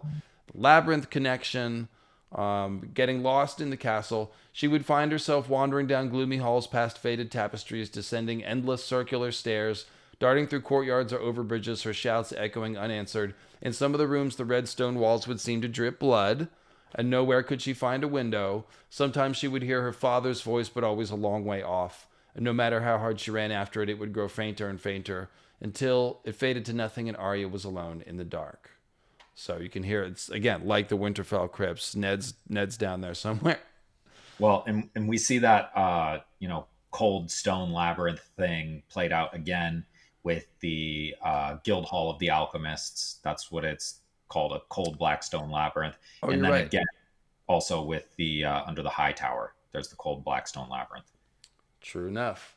Yeah. So this is the same location. It's the hellish underworld. Arya got to her feet, moving warily. The heads were all around her. She touched one, curious, wondering if it was real. Her fingertips brushed a massive jaw. It felt real enough. The bone was smooth beneath her hand, cold and hard to the touch. She ran her fingers down a tooth, black and sharp, a dagger made of darkness. It made her shiver. So, just really cool description of the dragon's teeth there. It's moon meteor symbolism. That's really nothing deeper to say about it. The daggers that brought the darkness, made of darkness, dragon's teeth. There's a fun little piece of wordplay there too. It made her shiver, where like a shiv is a type of dagger, Oh, true a enough. dagger made of darkness. Yeah. It's dead, she said aloud. It's just a skull. It can't hurt me. Yet somehow the monster seemed to know she was there. She would feel its empty eyes watching her through the gloom, and there was something in that dim, cavernous room that did not love her. So this is very much like Jon in the Winterfell crypts. She edged away from the skull and backed into a second larger than the first. For an instant, she could feel its teeth digging into her shoulder as if it wanted a bite of her flesh. Arya whirled, felt the leather catch and tear as a huge fang nipped at her jerkin, and then she was running. Another skull loomed ahead, the biggest monster of all. But Arya did not even slow. She leapt over a ridge of black teeth as tall as swords, dashed through the hungry jaws, and threw herself against the door. So at this point, it really reminds you of Dany's Wake the Dragon vision, doesn't it, Sean? Where Dany throws open the door, she's running from something cold behind her, and she is, she's trying to wake the dragon. Dany also has the dragon dream where the dragon consumes her. Here, Arya is leaping through the dragon's jaws. Well, and of course, Sansa is kind of, in her own flight as well, running from the, gold cloaks, the cold cloaks, however you want to look at that. Yeah, I mean, it's just replaying different ways of replaying the same scene from the Long Night Opera. And this is like, you mentioned Persephone. It's the flight of Persephone to the underworld, which is an important part of Nissa Nissa's transformation from the fiery moon figure to the ice moon figure. That's a very good way to say it. Her hands found a heavy iron ring set in the wood. She yanked it. The door resisted a moment before it slowly began to swing inward. Here comes the screaming hinge sound with a creak so loud Arya was certain it could be heard all through the city. She opened the door just far enough to slip through into the hallway beyond. So every time we pry open the forbidden door of magic or the door to the other realm, there's always that screaming sound. That is Nissa Nissa's death scream that breaks the moon and all that stuff. So it's the same sound. Dragonbinder sounding, same idea. So it's the magical... Go ahead. It opens so the werewood net in one manner of speaking is a prison, and it is a prison we see all these prisons of oak and iron. And so it's both protective, like oak and iron guard me well, or else I'm dead and doomed to hell. And then there's the prison aspect of it, which, the death scream is also opening that rusted, cold, icy hinge. So it's like allowing she's getting into the werewood net, but she's also releasing something terrible from the werewood net. Yes, that's simultaneously what's happening. And there's the myth about the crone opening the door of death to let the first raven in the world. Same idea. So we're opening this forbidden door and things are going in and out. That's probably the best way to say it. Yeah. So from somewhere far below, she heard noises. This is the well. The scrape of boots, the distant sound of voices, a flickering light brushed the wall ever so faintly, and she saw that she stood at the top of a great black well, a shaft 20 feet across, plunging deep into the earth. Huge stones had been set into the curving walls as steps, circling down and down, dark as the steps to hell that old Nan used to tell them of. And something was coming up out of that darkness, out of the bowels of the earth. So this is so clearly a parallel to the Night Fort here, the Night Fort well. Something's coming up out of the darkness, just as Sam was. There's steps in the well. It's really, really similar. And I will also point out that to get down to the Winterfell crypts, it's also a spiral descending stairway as well. Yeah.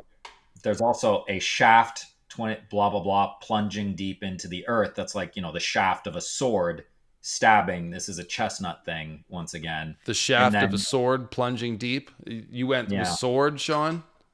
I'm just trying to make the stream sexy. This is fertility symbolism. We're plunging deep into the earth. We're impregnating the earth with star seed that's going to grow this burning tree. It's the same.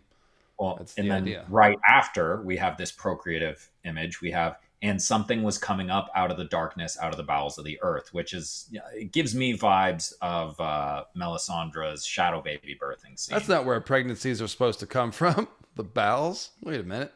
It's coming from the well. Howdy ho! Arya peered over the edge and felt the cold black breath on her face. Far below, she saw the light of a single torch, small as the flame of a candle. 2 men she made out. Their shadows writhed against the sides of the well, tall as giants. she could hear their voices echoing up the shaft. So we've got giants waking in the earth, I guess. And then we've got Arya could see a wisp of gray smoke drifting up off the torch, writhing like a snake as it rose. So you think of Sam, the Leviathan, who's both like a giant whale and also like a sea dragon coming up. And here we have, the snake. Yeah. Yeah. And then long after the voices faded away, Arya could still see the light of the torch, a smoking star that bid her follow. So this is like Dany following the red comet, kind of. And then says twice it seemed to disappear, but she kept on straight. Both times she found herself at the top of steep, narrow stairs, the torch glimmering far below her. She hurried after it, down and down.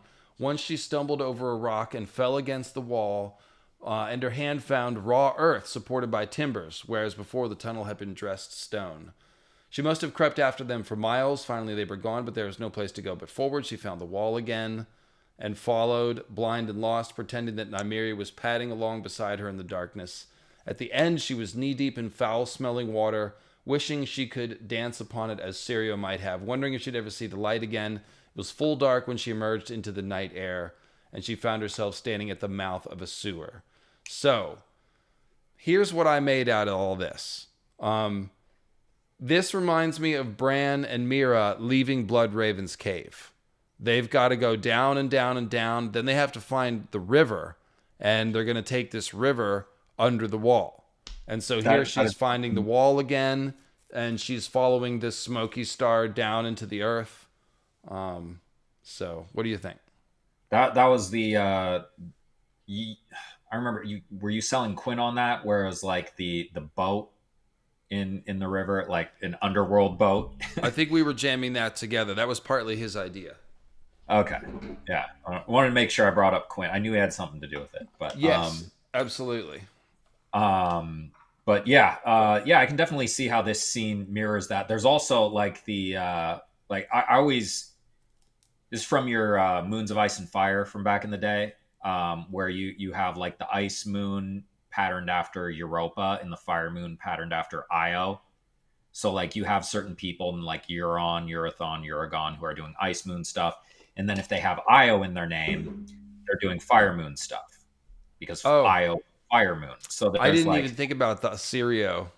So we have Aeron, for example, who's an ice moon figure, but then there's Aerion, where it's now Io in it, and Aerion Bright Flame is obviously a fire moon figure. So when I see Syrio or I see Illyrio, I think fire moon. Oh, and, yeah. Right. His big devil, forked tongue, yellow whale. Yeah. Yellow Leviathan. Okay. Golden hair. And then, Syrio's doing a lot of interesting stuff as the first sword of Braavos. And anyway, but yeah, so I see like wishing she could dance upon it as Syrio might have. So she's trying to channel her inner fire moon here in order to like, I don't know, escape the underworld. But, because Ice Moon stays in the underworld. When you go to the underworld, you're an Ice Moon.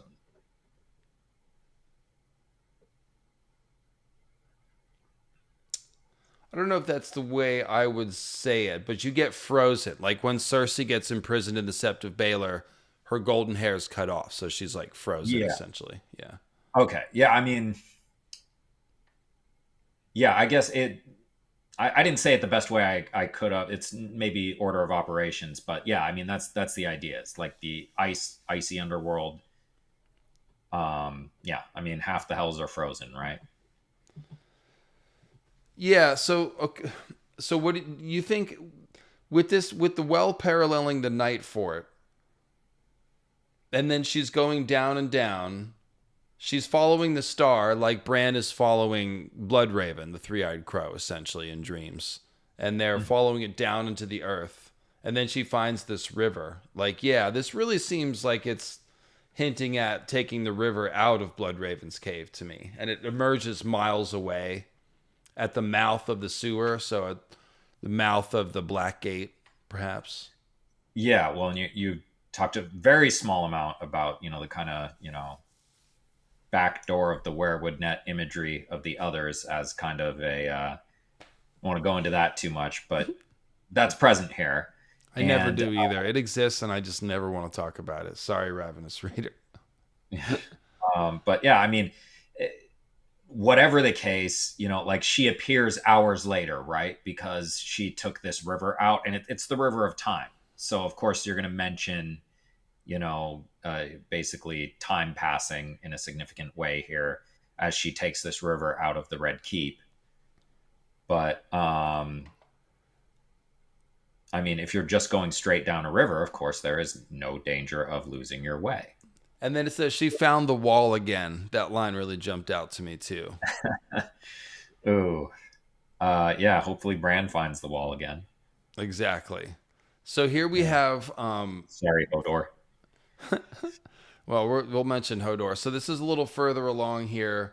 This time the monsters didn't frighten her. They seemed almost like old friends. With each step she took, the shadows moved against the walls as if they were turning to watch her pass. Dragon, she whispered. She slid Needle out from under her cloak. So just more of the dragons coming alive, but now they're Arya's friends, so that's cool. Fear cuts deeper than swords, the quiet voice inside her whispered. Okay, right. Suddenly, Arya remembered the crypts of Winterfell, and they do this whole thing where Robb hid down there. Or no, Jon hid down there, covered himself in white flour, and pretended to be a white or something. And it was all a trick that they played.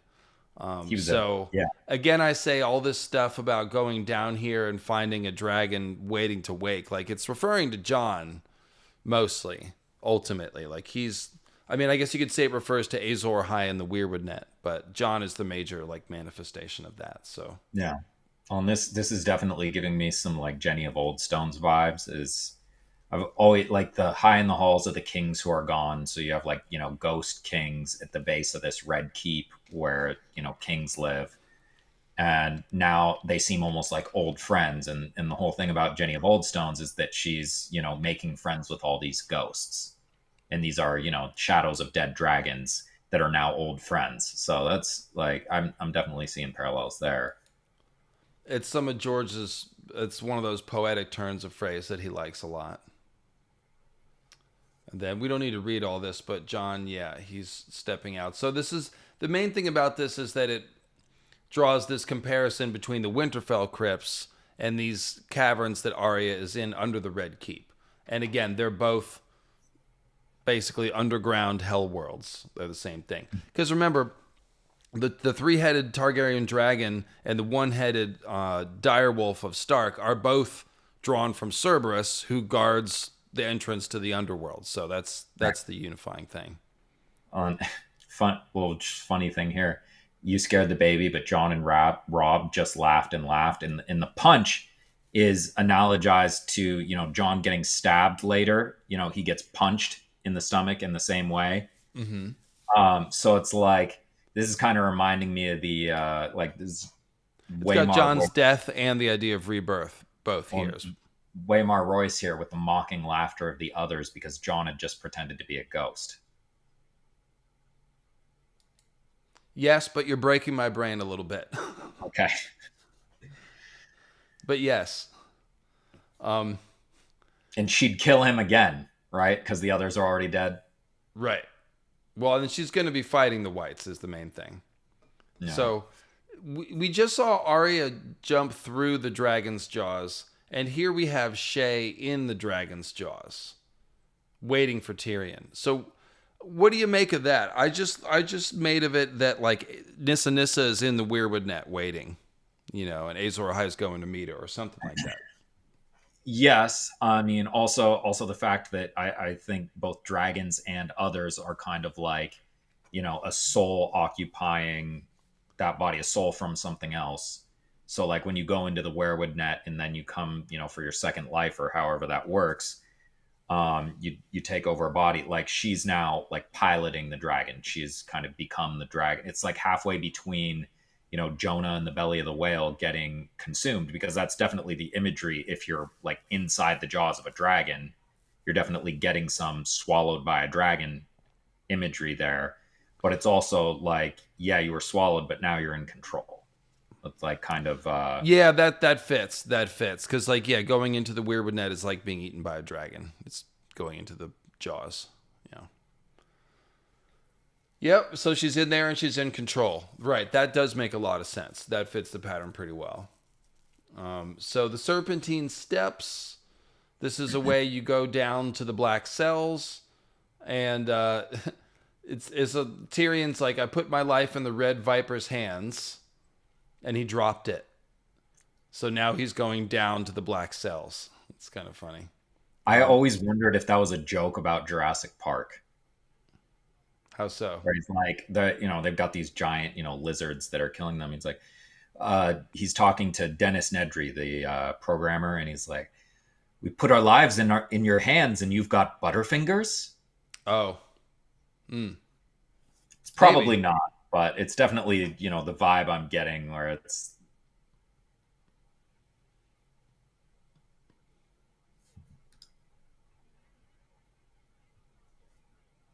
Sorry, yeah, this pregnant pause there. Yeah, you trailed off. I thought there was more coming. No, I didn't want to waste any more time on kind of like a what if there. All right, so basically, snakes don't have hands, so he dropped Tyrion. Tyrion is like the moon meteor falling from the sun-moon collision, right? Like when the sun died, the moon fell to the earth, and Tyrion simultaneously falls to the ground. Is like, oh god, and now he's going down the Serpentine Steps to the black cells. Why waste your breath on the dead? So yeah, Azor High Reborn is like an undead person. The meteors are like dead dragons and things like that. So he also vomits. What's that? Immediately. He also vomits immediately when that happens. It's kind of like retching up poison type thing. So thanks for mentioning the vomit. And then here's another one. Let's see, which was this? Oh, this is Sansa going the Serpentine Steps, twisted ahead, striped by bars of flickering light from the narrow windows above. Sansa was panting by the time she reached the top. She ran down a shadowy colonnade and pressed herself against a wall. When something brushed against her leg, she almost jumped out of her skin, but it was only a cat, a ragged black tom with a chewed off ear. So one thing, this is Balerion the cat, and I noticed that Balerion the cat hangs out at the Serpentine Steps a lot.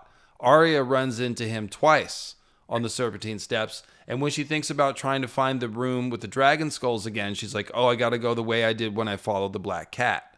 So just like the smoky star leading Arya down, there's the black cat, Balerion, meaning a black dragon, leading her down. So she's still following this black meteor, or she's following Azor High, however you want to say it. But yeah, the Balerion, the Lion of Night cat, is always hanging out on the Serpentine Steps, I noticed. Yeah, you're going down the burrow here, chasing the white rabbit, and you keep running into the Cheshire cat type stuff going on here. But yeah, I mean, it's not a coincidence. Thinking of that. They're literally coming from Balerion's skull, Balerion the dragon, down the Serpentine Steps, might as well be dragon steps, and running straight into Balerion the black cat. So, and the black cat is an important symbol because it combines the idea of a solar lion with the darkness. So it's the same thing as the Lion of Night, the black dragon named after a black cat. That is all dark sun symbolism. So yeah, well, in a king, like a lion is a king, like the Lion King. It's one of the most ubiquitous symbols for a king in all of mythology is the Golden Sun King. So if you have a Night's King, it's going to be a black lion or a black cat. And we have, of course, shadow cats. We have panther. All these different ways of showing that. Indeed. So continuing on, there's more stuff underground coming, but some of this is directly under the Tower of the Hand. So we will now talk about the Tower of Hand, and then we will go right back underground. But as I already explained, the basic symbolism of the Tower of the Hand as a symbol of a tree with, hand leaves at the top. What the king dreams, the hand builds is a Westerosi proverb. So the hand is kind of like that. The king would be like the green seer dreaming inside of the tree. And the weirwood net is his extended limbs that he uses to make things happen, kind of.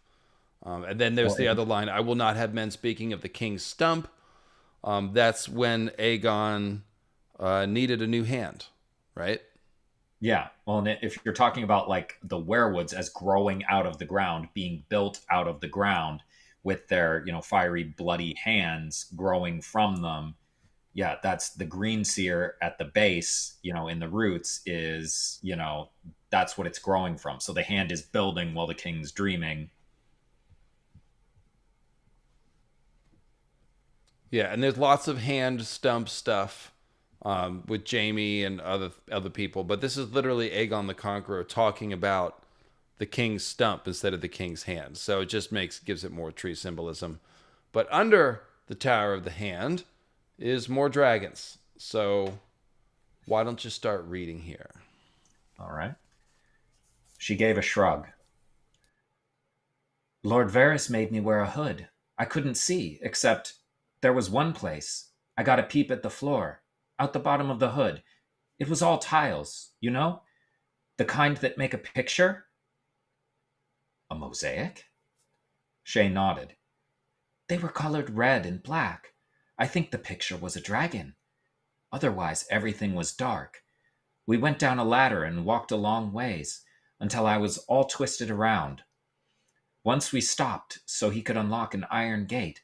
I brushed against it when we went through. The dragon was past the gate. Then we went up another ladder with a tunnel at the top.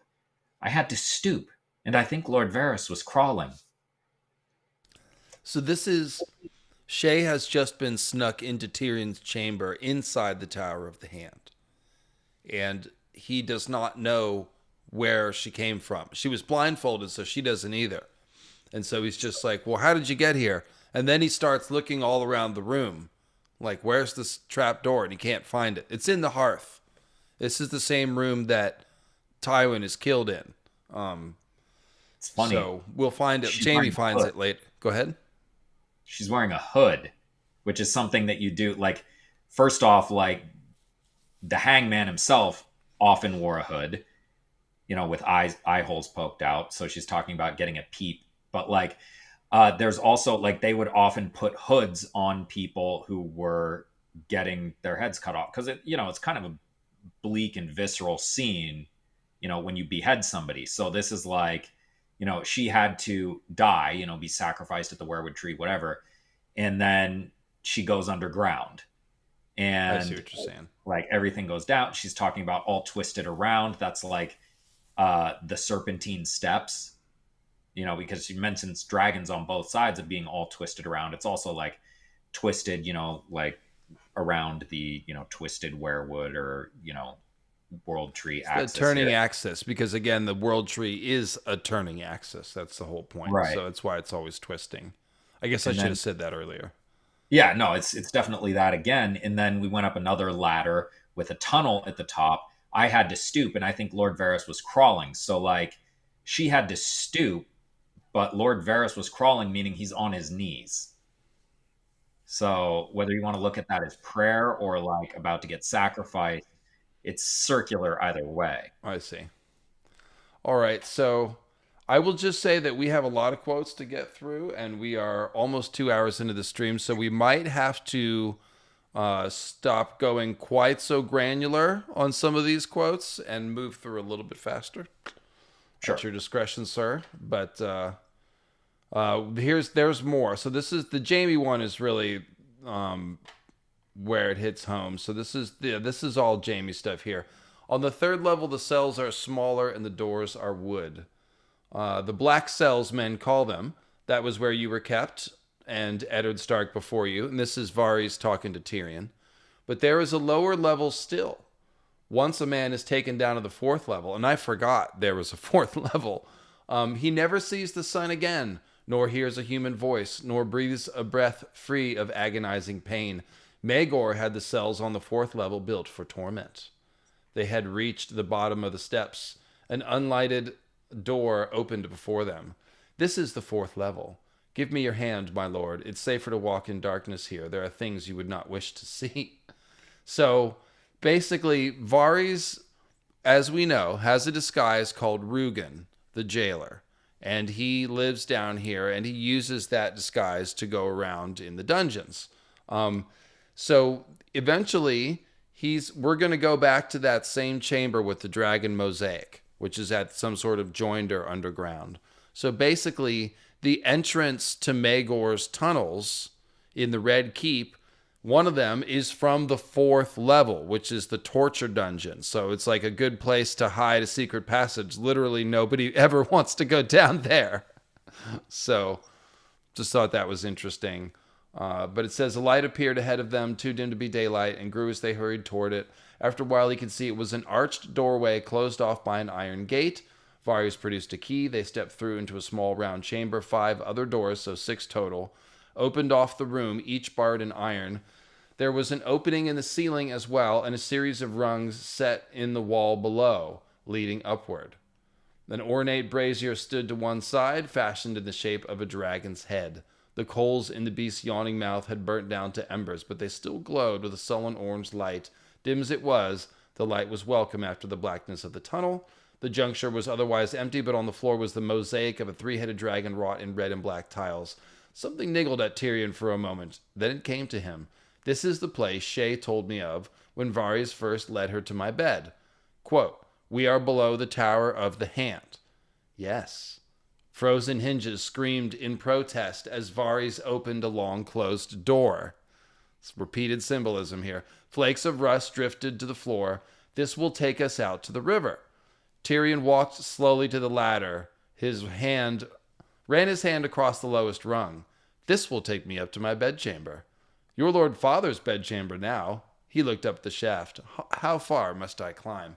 And this is a whole hilarious passage where Varys is like, oh, well, 259 rungs, but don't go up there. And he's like, well, what would I have to do next? Well, you have to go down a tunnel, 6th door on the left. But Tyrion, you can't. Let me just give you detailed directions to how you could go murder your father. So obviously oak and iron here and rungs in the wall is exactly a match for Bran's sick room. They put rungs in the wall so that he could get to different places with his hands by climbing them.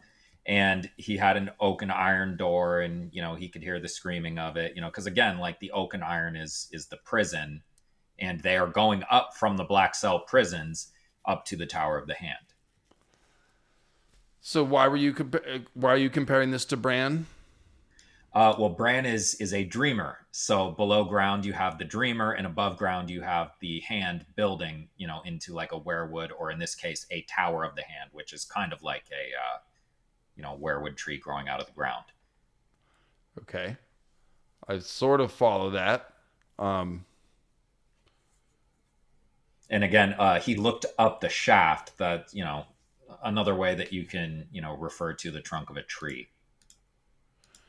Okay, and that's what I was keying in on, is like this is the same thing where the dragons are at the bottom, and then there's this direct shaft all the way up the Tower of the Hand. So this is directly below the Tower of the Hand, and it just shows you how much the Tower of the Hand is like the tree. And Tyrion is going to climb all the way from the underworld up to the top, and then he's going to kill the Sun King, his father, his solar father. So I'm not sure what exactly is going on there. What I can see is the layout. I'm not sure which part of the step of the process this is with Tyrion coming up out of the underworld. I guess he's kind of like Mushroom the dwarf. That's what it is. He's like Mushroom the dwarf climbing up the tree tower to kill the sun. That is okay. Yeah. And I mean, and beyond that also, like, shout out, we're coming from the underworld here. A mosaic of a 3-headed dragon. So we're doing a Cerberus thing, and we were talking about the beast's yawning mouth burnt down to embers, blah, blah, blah. So, it's got coals burning in it. And in Bran's sick room, we had, Summer's eyes like burning coals. The coal symbol is like the Blood Raven's eye. It's the ember in the ashes, the last coal on a dying fire. That's, Azor Ahai wakes from the ember in the ashes. So that's kind of what we're seeing here. All right. Let's see here. Oh, I meant to change that heading name, but that's pretty funny. What? Jamie Fireplace Sneakies. Oh, yeah. Yeah. No, I left it. I thought that was good. Okay. So go ahead and start reading with this one. We're going to see some of the same stuff here. Guardsmen clustered near the hearth. The secret door that Sir Osmond had spoken of gaped open behind the ashes. no bigger than an oven. A man would need to crawl, but Tyrion is only half a man. The thought made her angry. No, the dwarf is locked in a black cell. This could not be his work. Stannis, she told herself. Stannis was behind it. He still has adherents in the city. Him or the Tyrells. There had always been talk of secret passages within the Red Keep. Maegor the Cruel was supposed to have killed the men who built the castle to keep the knowledge of them secret. How many other bedchambers have hidden doors? So, and this is Cersei in the aftermath of the murder of Tywin, essentially, where she's taken all this in. So, and then this other part went down on one knee before the hearth, the light brightened within, and the queen heard noises. Jaime emerged, bent over like an old woman, his boots kicking up puffs of soot from Lord Tywin's last fire. Get out of my way, he told the Kettle Blacks. Gaped open behind the ashes. So she is going down to one knee before the ash, like going down to one knee before an ash tree. Yeah, so she's doing the same, prayer thing that Shay and Varys did when they came out of the chamber. Yeah, and Jaime is, I don't know what the old woman thing is about, but Jaime is turning into like a wintry last hero figure throughout his arc. That's kind of what he's doing. We see him with the blue and silver flaming sword in the underworld with Brienne. He's putting on the winter raiment and going gray and silver and looking gaunt and all this stuff. So here he comes out of the cold hearth. So it says, Jaime had led a dozen guards below with torches and ropes and lanterns. For hours they had groped through twisting passages, narrow crawl spaces, hidden doors, secret steps, and shafts that plunged down into utter blackness. Yeah, exploring Maegor's tunnels without a map would kind of suck. They found only darkness, dust, and rats and dragons lurking down below. He remembered the sullen orange glow of the coals in the iron dragon's mouth. The brazier warmed a chamber at the bottom of the shaft where half a dozen tunnels met. On the floor he'd found a scuffed mosaic of the three-headed dragon of House Targaryen. I know you, Kingslayer, the beast seemed to be saying, and I have been here all the time waiting for you to come to me. And it has seemed to Jaime that he knew that voice, the iron tones that had once belonged to Rhaegar, Prince of Dragonstone. So that was the part I wanted to highlight from here. It's like, yeah, it's sleeping, it's waiting. This is kind of like the Black Gate talking to Sam. So, in addition to all of this, yeah, especially because it's got the dragon mouth statue right next to it. Well, and Jaime led a dozen guards below, but he's alone now. And then, Sam was one of 13 Night's Watch to come back from Craster's Keep. The other 12 went somewhere else, so he was alone, even though he's not really alone. He's, last hero stuff. Yeah, that happens again when Jaime, in his dream with the swords, there's 12 children, ghost children of him and Cersei that disappear, and then he's alone. They use iron twice here. Coal's in the iron dragon's mouth, and then Jaime knew that voice, the iron tones of Rhaegar, another iron dragon thing. Oh yeah, yep. It's kind of like so you have the Inn of the Clanking Dragon, right, which was originally a black dragon, but then it goes in the water or the werewood net, and it comes back out red because it rusted red. So it's kind of like, blood goes from red to black when it dies. But a resurrection, it goes from black to red when it comes out of the werewood net. Okay. So iron, like fiery iron or dragon iron is usually a symbol of that from what I've seen. All right. Yeah, that makes sense. And really the basic thing here is just that this is the moon meteor under the ground. So it's like it's an iron dragon with that last coal symbol of Azor High. Rhaegar is dead, and so here he is, an iron dragon in the underworld. So this is the starseed that's at the base of the burning tree, like I said. And this is literally at the bottom of this long tower shaft that Tyrion can climb. So Another tower burning tree symbol, even more obvious, is the Tower of the Hand. Go ahead and start reading with this one. Dark and forlorn stood the Tower of the Hand, with only gaping holes where oaken doors and shuttered windows had once been. Yet even ruined and slighted, it loomed above the outer ward. As the wedding guests filed out of the small hall, they passed beneath its shadows. When Cersei looked up, she saw the tower's crenellated battlements gnawing at a hunter's moon, and wondered for a moment how many kings had been their home had made their home there over the past 3 centuries. Okay, so this is a longer one, so let's periodically just break it down as we go. So we've seen the trees, the weirwood trees, gnawing at the moon a lot of times, or scratching at the moon. Specifically at the Night Fort, we saw that. So here, the tower's crenellations are doing the same thing. And then there's a couple lines about how many different kings, how many hands had lived there. Cersei's later going to think they're all burning at once, so it's like multiple lives in the weirwood tree. Also, it's kind of like a King's Pyre Tower type deal here, with Tywin being a very, prominent Sun King symbol, and this burning when it had been his. So it's like King's Pyre. It might as well be his pyre the way that they're doing it. Indeed, the pyre is the burning tree symbol. It's the same one. So keep reading. Halline the Pyromancer said, and waved the torch he was holding, and the archers on the walls bent their bows and sent a dozen flaming arrows through the gaping windows. The tower went up with a whoosh. In half a heartbeat, its interior was alive with light, red, yellow, orange, and green, an ominous dark green, the color of bile and jade and pyromancer's piss. The substance, the alchemists named it, but common folk called it wildfire. 50 pots had been placed inside the Tower of the Hand, along with logs and casks of pitch and the greater part of the worldly possessions of a dwarf named Tyrion Lannister. The queen could feel the heat of those green flames. The pyromancers said that only 3 things burned hotter than their substance: dragon flame, the fires beneath the earth, and the summer sun.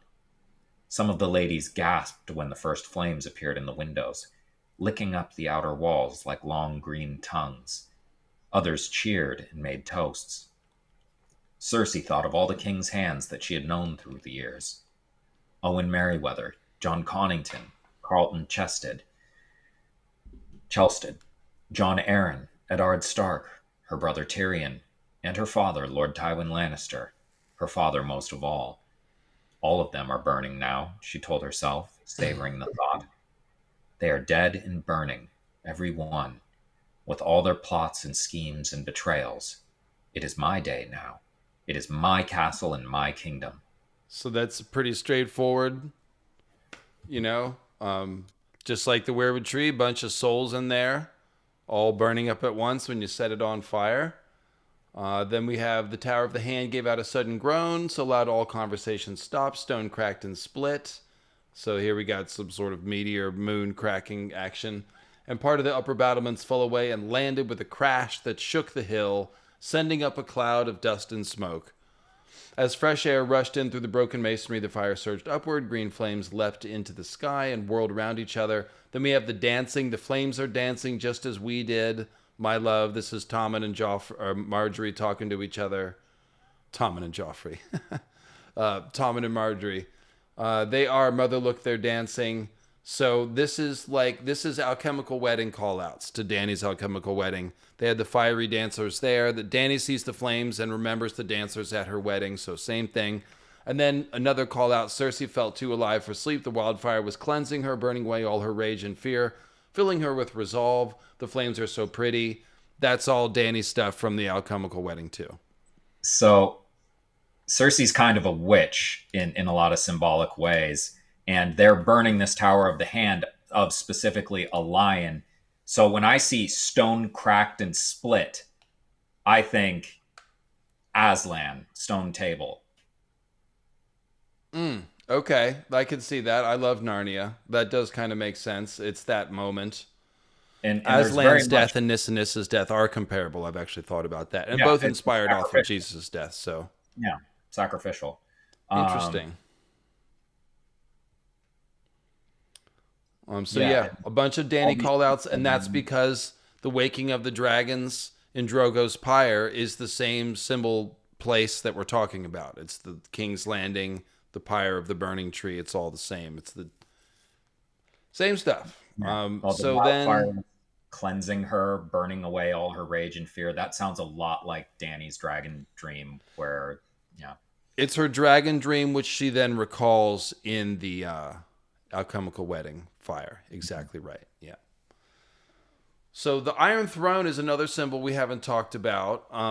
It's obviously comparable to the Weirwood Throne. One's black, one's white, and it's all twisted, just like grotesquely twisted metal. Bloodraven is a grotesque statue made of wood and old bone and rotting wool. So pretty similar. The thing that we have mostly dwelt on in the fandom with the Iron Throne is that it's more like a sacrificial altar, speaking of Aslan, than anything else. It's a flower of swords, and the king gets stuck right on there, and frequently they bleed out on this thing. So it's George.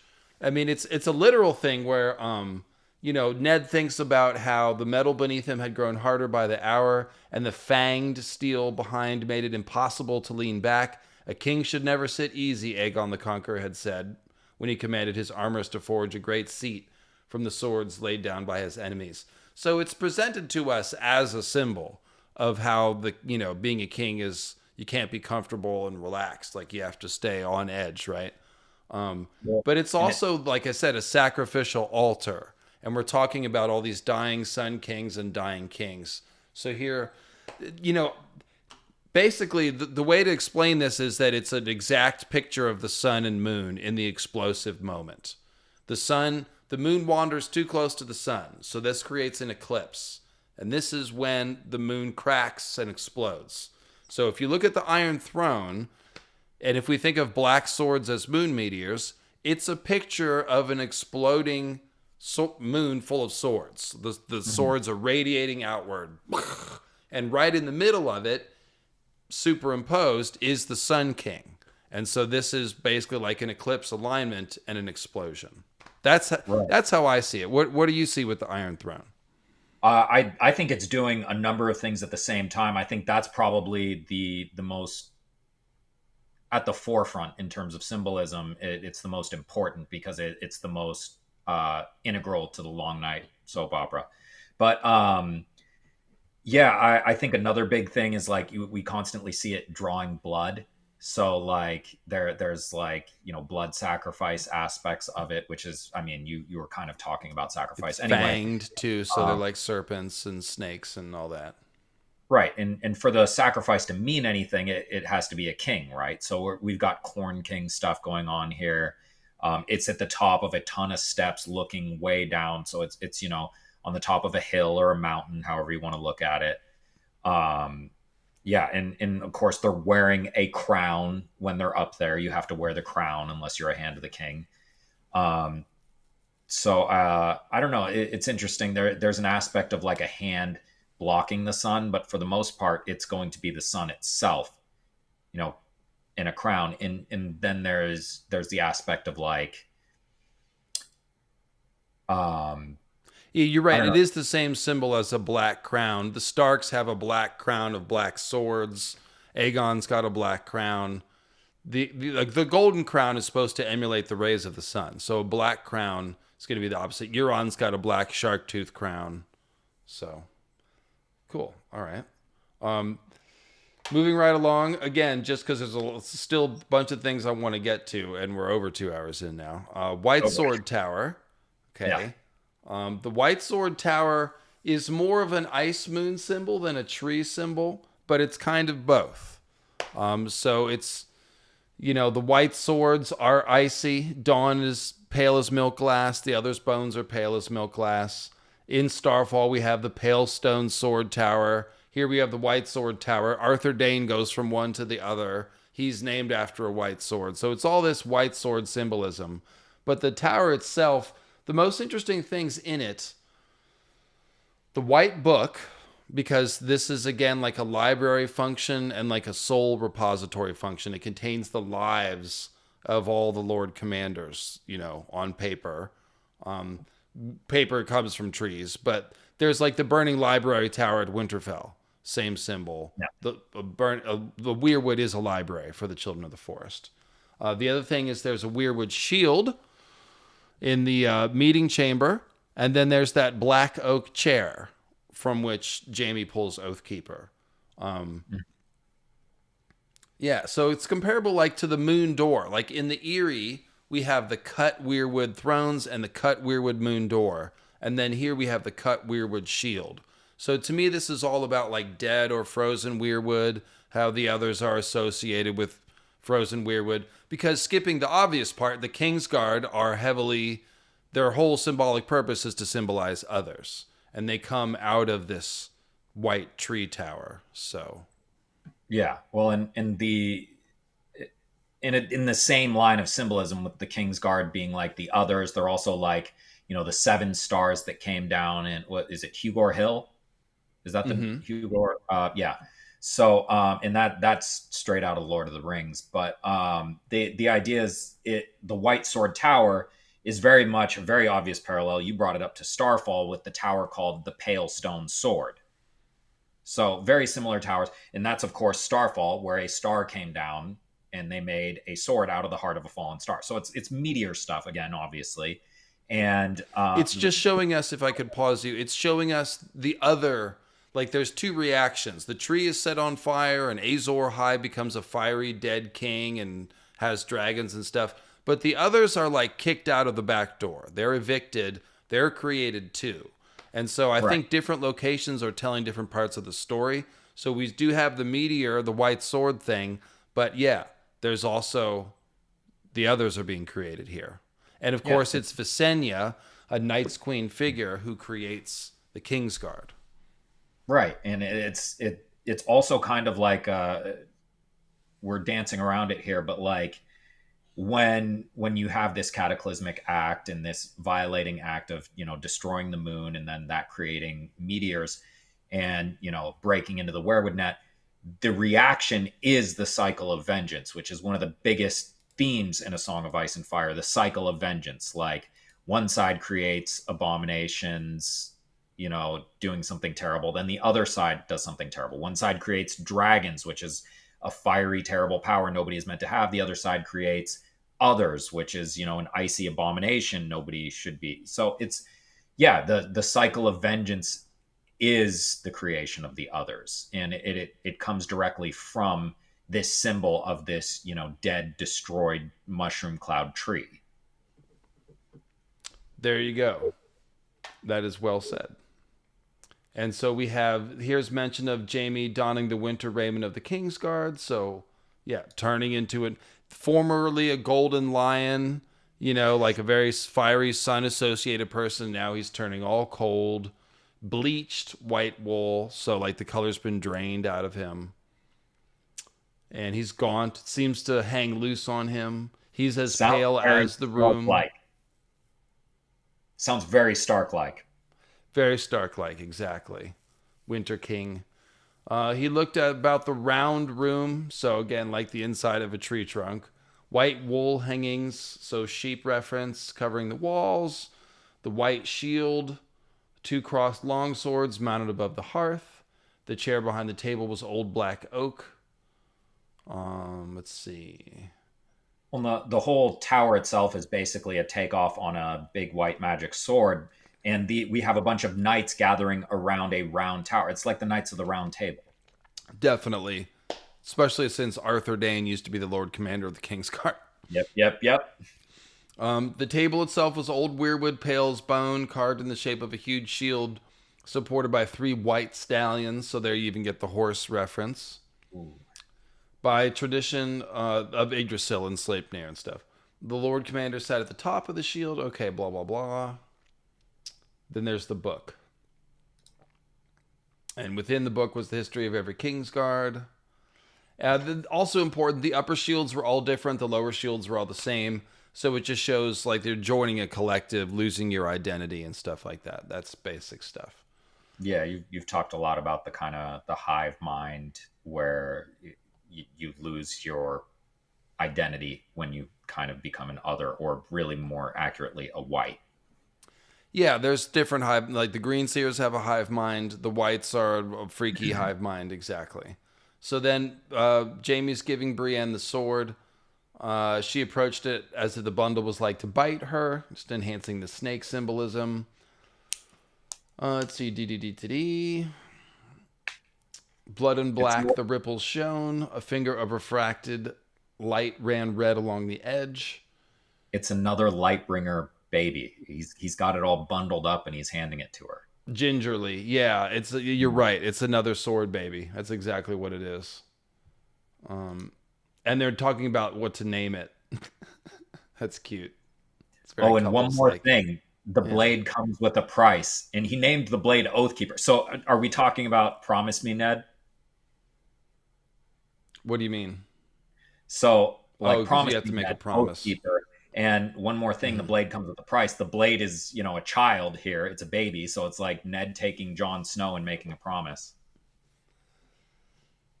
Yes, you're totally right. It is. Oh, sorry. Hang on. We've destroyed his back. The between two werewoods chair over there. It's killing his back. I was up late working on this damn thing, putting quotes in here that we haven't gotten to yet. Yeah. But we are at last at Rhaenys' hill. So that was all Aegon's hill. That was the biggest for sure. And we've only got 2 more hills to go. No, that was most of it. It honestly was.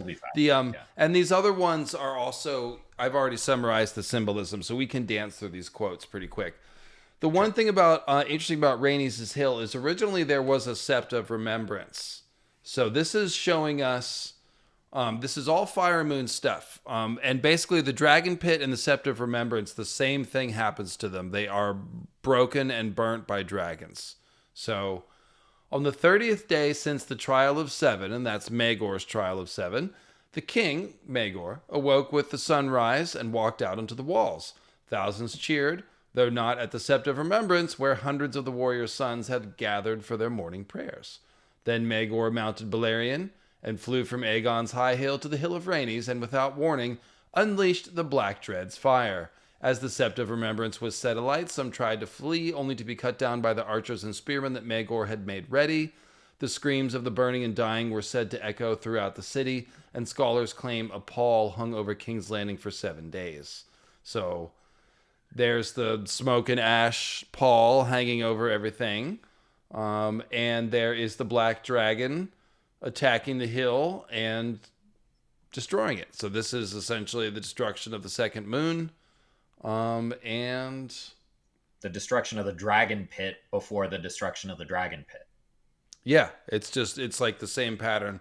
The Sept puts more emphasis on the idea that at one time, the moon was fine. There's nothing wrong with it. Like we had 2 moons, everything was in balance. And then, Then the Fire Nation attacked. Now, go ahead. I said, then the Fire Nation attacked. It was an Avatar: The Last Airbender. Oh, gotcha. Okay. So then with the Dragon Pit, this is the real detailed one, but it's the same idea. So let's see. It was the fear of dragons that gave birth to the shepherd. Whoever he was, he began to preach in Cobbler Square, saying the dragons were demons, the spawn of godless Valyria, and the doom of men. Scores listened, then hundreds. Fear begat anger. Anger begat a thirst for blood. And when the shepherd announced the city would be saved only when the city was cleansed of dragons, people listened. So we're skipping ahead. They mob it up. They attack. A couple of them are killed. And then we get to Dreamfire. And this is when the thing is collapsed. You want to go ahead and read this one? Unable to flee, Dreamfire returned to the attack, savaging her tormentors until the sands of the pit were strewn with charred corpses. And the very air was thick with smoke and the smell of burned flesh. Yet still the spears and arrows flew. The end came when a crossbow bolt nicked one of the dragon's eyes. Half blind and maddened by a dozen lesser wounds, Dreamfire spread her wings and flew straight up at the great dome above in a last desperate attempt to break into the open sky. Already weakened by blasts of dragon flame, the dome cracked under the force of impact, and a moment later half of it came tumbling down, crushing both dragon and dragon slayers under tons of broken stone and rubble. The storming of the dragon pit was done. 4 of the Targaryen dragons lay dead, though at hideous cost. Yet the queen's own dragon remained alive and free, and as the burned and bloody survivors of the carnage in the pit came stumbling from the smoking ruins, Syrax descended upon them from above. Want to keep going? No, let's stop there for a second. So the biggest thing here is just the dome collapsing. It's like literally like a baby lizard trying to break out of its egg, popping the head through the shell. And so we have Dreamfire breaking his head against the dome. So the dome is very moon-like. The moon was like an egg. So this is about an obvious a moon-breaking metaphor as you could possibly have. Right. And we see this imagery a lot when we see like the Targaryens having like miscarriages or stillbirths where they have like dragon features like tails or wings. So it's like they're trying to be born but failing, like dragons failing to be born, failing to get out of this egg dome. So yeah, it's but like, you know, the entire idea of like others and dragons is that there's like an aspect of them that's kind of undead anyway. Yes, and so you see from this disaster, the dead king Azor Ahai is crowned. Atop the hill of Rhaenys, the dragon pit wore a crown of yellow fire, burning so bright it seemed as if the sun was rising. So it's the second sun symbol. It's the same crown of fire that Stannis wears, who is the second son. So like, yeah, this is when Euron says a new god will rise from the graves and charnel pits. He's trying to become Azor Ahai reborn, rising from the pyre, rising from the grave, rising from the dragon underworld where Tyrion rose from. You know, same idea. So, yeah, that's my favorite one, the crown of yellow fire. It just shows you like, yeah, this is Azor Ahai. He's the dragon that was hatched here. And it's kind of like at Rhaegar's birth, a bunch of Targaryens die. They try to hatch dragons. That didn't work. You know, explosions everywhere. But a king is born, and that's Rhaegar. You know. Yeah. So although the Maiden of High Heart, the Ghost of High Heart, like definitely the impression she gave them, because they keep interpreting her dreams literally, is that a dragon would be born, kind of like how a dragon would be born beneath white walls. Right, so yeah, totally. It's not really a dragon, it's a Targaryen. And then there's the part about Syrax attacking. Let's see. And what's the symbolism here? Or did I just think this was interesting? I mean, I think it's both. Others took themselves to the castle Sept to pray for deliverance. So, you know, of course, because the Faith of the Seven is all others coded. But she's where's the part where she's unchained? Unchained and riderless, Syrax might have easily flown away from the madness. The sky was hers. So it's kind of like when they burn Tywin, Cersei is thinking like the castle, the throne, like blah, blah, blah, it's all mine now. Because they've got the sun god out of the way. Now she's the sun goddess, but it didn't really work out like that. And it certainly did not work out like that for Syrax. I'm not really sure what Syrax represents here. I hadn't thought about it ahead of time.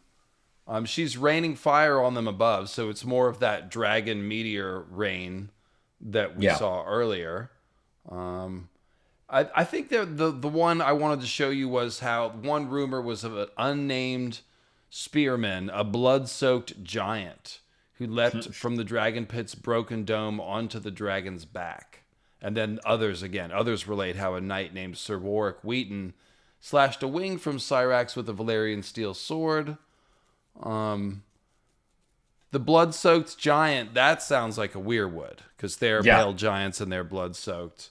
let from the dragon pit's dome onto the dragon's back. Yeah, I've got no idea what's going on here. Well, kind of just like the power of the werewoods and the others slaying a dragon here is kind of others relate how a knight named Sir Warwick Wheaton. So others relate. So this is the other, like these, you tell multiple different stories that all symbolically mean the same thing, right? So Sir Warwick Wheaton, like wheat. So we have like the idea of like a corn king figure here, slashed a wing from Cyrax with a Valyrian steel sword. A crossbowman named Bean would claim the kill afterward, boasting of it in Wine Sinking Tavern, blah, blah, blah. And they cut his tongue out. And that plays into the whole like silencing aspect of the the Nissa Nissa silencing, after her scream.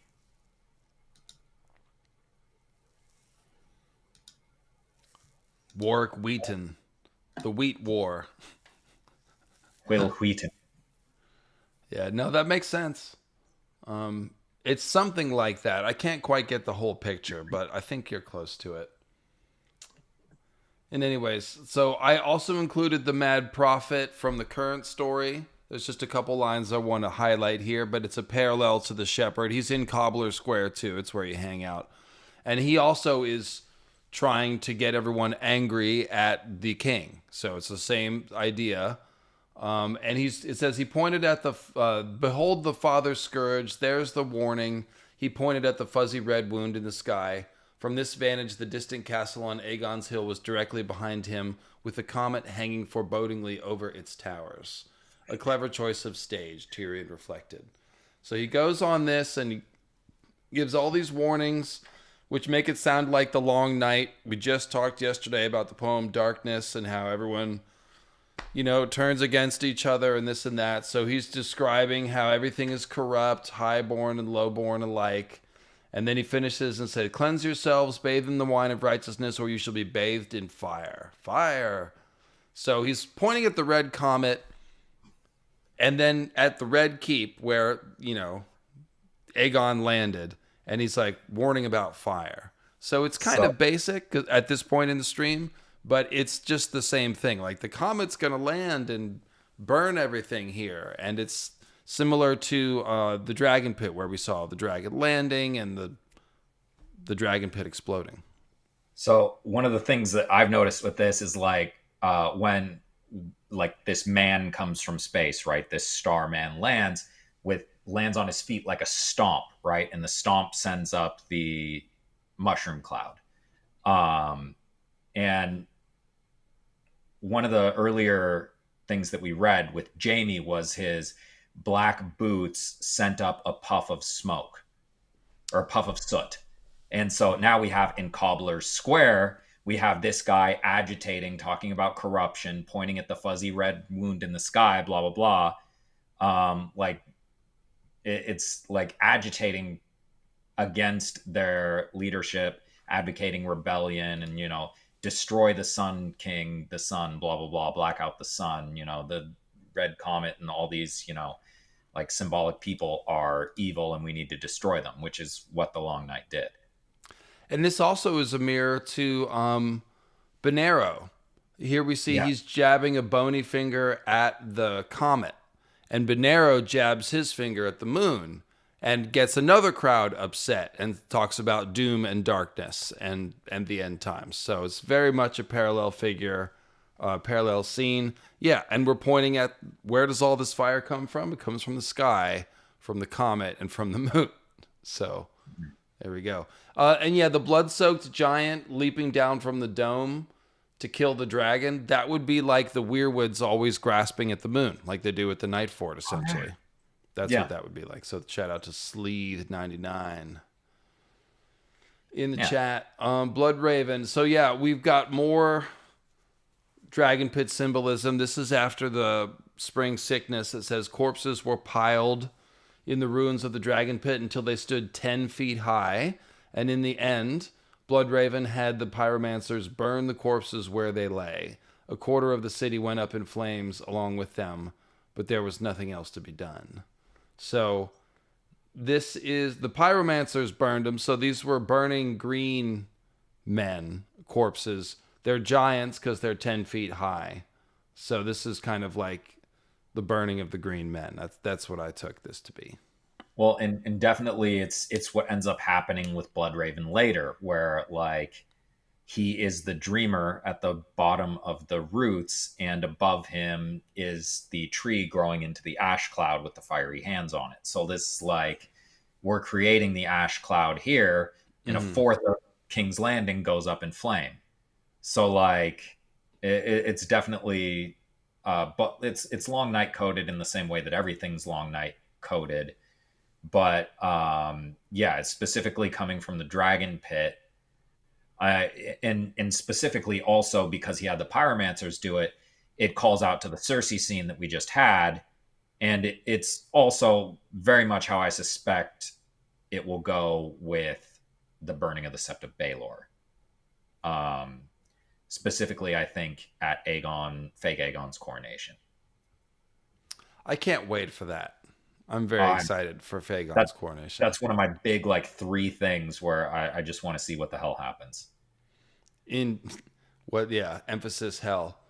So the Guildhall of the Alchemist, you said it's under Visenya's hill. It's under Rhaenys' hill. No, sorry. Yes, the Guildhall is under Rhaenys' hill. They found a bunch of Lord Rossert's stash under Visenya's hill. Yes, correct. So we did an Elden Ring stream, by the way. Somebody asked, Elden Ring Lore Summits, like 2 or 3 months ago, with Michael Talks and Eldrick Stoneskin. It was like 3 hours plus of Elden Ring Ice and Fire shit. So check that out. So yes, as you said, it's a cold labyrinth of black stone. So yeah, that's like the High Tower, like Winterfell, like we mentioned that. Alchemists mirror the Maester, and Winterfell similarly has like hot fluid flowing through its walls like blood. So that's kind of similar here. Or magma. These are like volcanoes. Mm-hmm. Yep, that's true. I'm sorry, I had to slip it in there. No, it's true. You're right. The substance flows in their veins, they say, so they are like green men. And the wildfire gyros are like overripe fruits. So this is all very garden coded. But I also thought of the overripe fruits of the blood oranges in Doran Martell's chapter, which are dropping from the tree like moon meteors.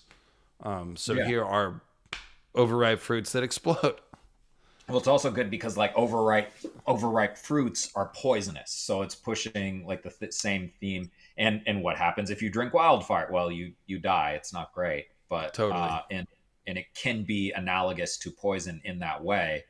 And we actually ran into that. Somebody did drink poison from Rossert's cache. Somebody gonna mention? Yeah, I got it. I got it right here. Oh, my bad. So, we don't need to read the whole quote, but that is in here. I swear we have been. No, your Rossert was good. Go ahead and read this. Oh, this is Halleen. No. Whatever. You have a good pyromancer. An old fart. All right. No. Halleen squeaked. The sums are accurate, I swear. We have been most fortunate, my lord had. Another cache of Lord Rossert's was found. More than 300 jars. Under the Dragon Pit. Some whores have been using the ruins to entertain their patrons, and one of them fell through a patch of rotted floor into a cellar. When he felt the jars, he mistook them for wine. He was so drunk he broke the seal and drank some. Excellent. Yeah, okay. So there was a prince who tried that once. That's Aryan Brightflame, of course. He says, I haven't seen any dragons rising over the city, so it would seem it didn't work this time either. Because, of course, Aryan Brightflame was going to turn himself into a dragon. That's pretty funny. It's also King Aerys. He wanted to burn down King's Landing with wildfire, and he thought that would make the greatest pyre ever, and he'd be reborn as a dragon. Thank you. I forgot about that. That is more of the same symbolism that we have been discussing all day, isn't it? Yeah. Indeed. So the dragon pit atop the hill of Rhaenys had been abandoned for a century and a half. He supposed it was as good a place as any to store wildfire and better than most, but it would have been nice if the late Lord Rossert had told someone. 300 jars, you say? That still does not account for these totals. Okay, so this is a clue that there's more. Like, they're all over the place. They could be anywhere. So, let's see here. They were somewhere under the hill of Rhaenys, behind the guild hall of the alchemists. The damp stone spalls were splotchy with niter, and the only light came from the sealed iron and glass oil lamp that Helene the pyromancer carried so gingerly. Gingerly indeed, and those would be the ginger jars. Tyrion lifted one for inspection. It was round and ruddy, a fat clay grapefruit.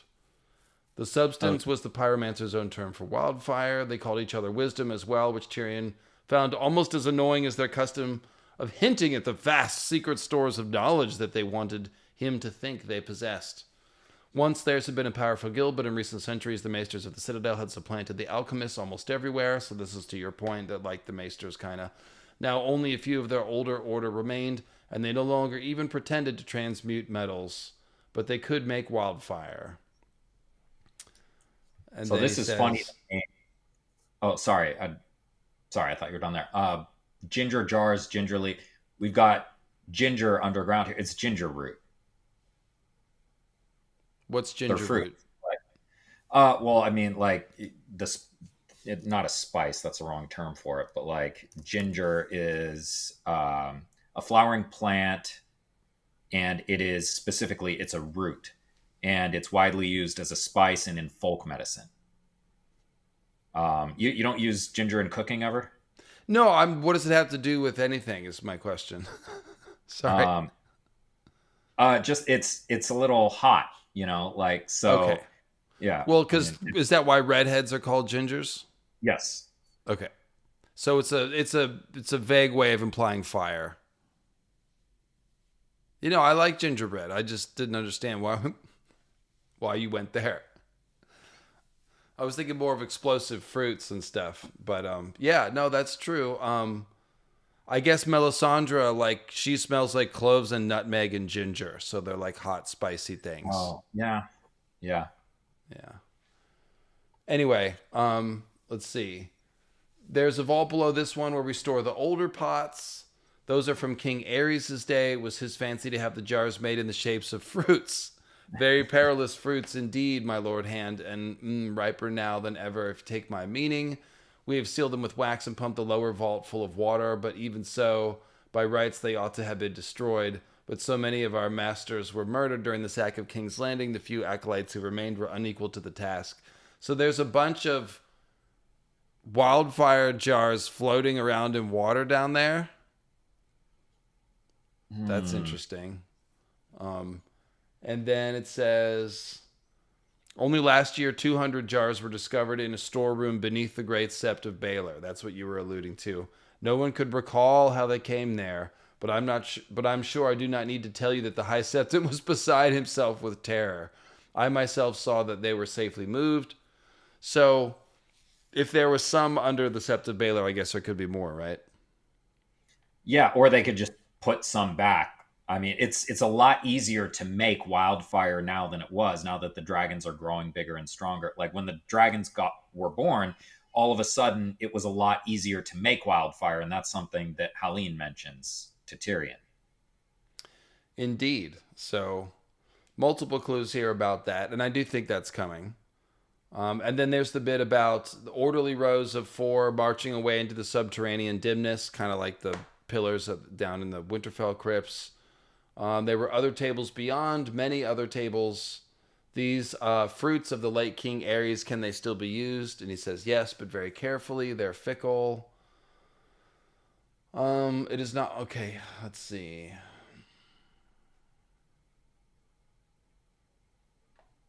$7,840 overripe fruits. Yeah, just hammering that symbolism of the overripe fruits. I think the point is made. Let's see. And all the stuff about the sand, these are Summerhall clues, but we don't really need to talk about that. Sandor. Yep. And he brought the burned men here, which was amusing. Here's the Guildhall description. An imposing warren of black stone, The gallery of the iron torches, a long echoing chamber where columns of green fire danced around black metal columns 20 feet tall. That must look really cool. Ghostly flames shimmered off the polished black marble of the walls and bathed the hall in an emerald radiance. So, just all green seer stuff, top to bottom.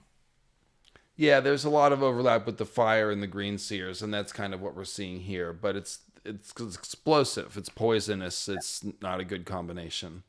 Yeah, I mean, if fire is power, which we hear that said so many different ways, so many different times, then green fire, wild, uncontrollable fire, is kind of the fire of the green seers, the power of the green seers. It's doing something wild and uncontrollable is unleashing the others on everybody.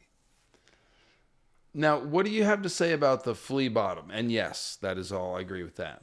What do you like? I couldn't really come up with anything. They have the bowls of brown where people are made into soup. And that's what we know about Flea Bottom. I mean, specific characters we get a lot of good symbolism from. I wouldn't say that I have anything, great either. But if I'm any judge, Hamish just won himself a gilded lute. That just reminds me, this is not the only time that George has made a joke about the devil went down to Georgia. Fiddle of gold against your soul. Yeah. Renly Baratheon never repented of anything in his life. Just saying, that Renly is not an other. He's not, Faith of the Seven. He doesn't repent. He doesn't pray at the Sept, blah, blah, blah. But, I can't remember who Hamish was, but Simon Silvertongue ended up in a bowl of brown. That was a good one. That was very odd. That's like, I think there must be weirwood paste because he's a singer. Yeah. So it's like you make a singer into a porridge. Yeah. Yeah, Jojen Silvertongue up here. That's all I got, though, on that one. Yeah, I didn't have a ton of it either. Just the characters, Dunk, Davos, Gendry, and I mean, there's like a parasitic bug, flea on somebody's ass. So, I mean, I guess there's a little bit of the, parasitic aspect of the, werewood and the mushrooms. True. Somebody's saying that references a Shakespearean sonnet. Yeah, I wouldn't know, but there you go. Damn, I feel like I should know that. I don't know. I just know the play is really. Well, on Visenya's Hill, the most obvious thing is the Sept of Baelor. There's not any one quote that encapsulates it, but it's made of white marble, and the name Bael is a Night King name, and it goes back to Baelor of the Evil Eye and Lug and all that stuff. But basically, Bael, anyone with the Bael name is going to be a Night King figure, and sure enough, his statue is made of white marble, so he's effectively an ice dragon. And his from. Oh, sorry. Go ahead. And then from out of his marble temple come the warrior's sons. So we're going to come back to the street to Tobho Mott in a second here. Yeah. The warrior's sons are more symbols of the others, as I've told you about before. They wear rainbow cloaks. So the others have crystal swords that, give off rainbows, if you will. And so does the ice of the wall. And their sigil is a rainbow sword, but it's also called a crystal sword. So apparently that's like an interchangeable idea. And they bear star-shaped crystals in the pommels of their long swords. So they are like crystalline ice swords, but also star swords. So they're calling out to Dawn and the others. But again, Dawn, pale as milk glass. The others' bones are pale as milk glass. Because Dawn is the original ice of House Stark. Sort of the last hero. You guys know what that's all about. And it's Sir Puddle's femur. What's that? And it's Sir Puddle's femur. Yes, that's exactly right. It's one of the leg bones. But oh my God, I completely lost what I was going for there. Well, one second. So basically what we've got here is we've got more others symbols coming out of the Ice Temple. It's the Hill of Visenya, and Visenya created the Kingsguard, other parallels. Right. So it's all coming from Visenya. And sorry, I remembered my train of thought there. Literally, the first scene in the book, we see an other having a one-on-one duel with Waymar and half a dozen other, meaning six, so seven total others, in a circle as we have this fight against the last hero Waymar figure. So everything is coded in sevens, and we see the seven established for the others very early on. So the Faith of the Seven parallel is very obvious. And of course, there's like the crystal crown for the High Septon and the crystal staff. And they have their, crystal windows and sensors that they make rainbows inside the sept all the time. Yeah. The crystal Renly's orb on the Guard. Weirwood staff is my favorite. Renly's Rainbow Guard, too. And they're dragon slayers and demon hunters. So, Oof. Yeah. now the thing I've noticed recently is that they wear the hair shirt on the inside of their armor. This implies them as skin changers that have been turned inside out. Mhm. Which That are is wearing the armor. They very specifically describe the armor of the others as reflecting all of the, other colors, like the gray green sentinels and the white of the snow and blah blah blah. So it's like, yeah, I mean, we're getting all of that crystal and rainbow stuff again. right, and they've got the mirror armor to parallel that.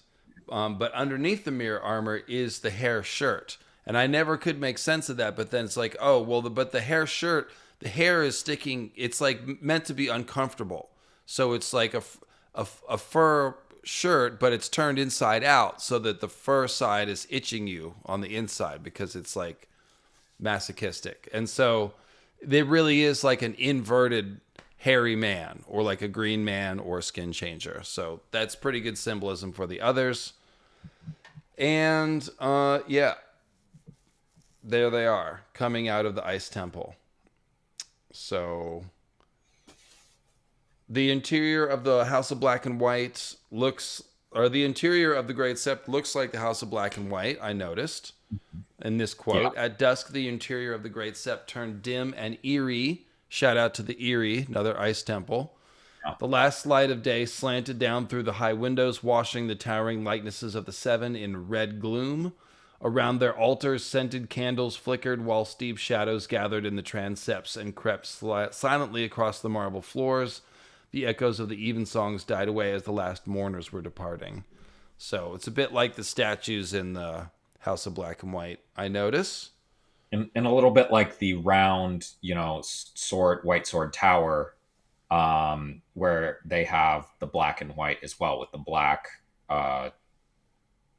oak chair and the white shield. So they're, yeah, these again repeating symbols.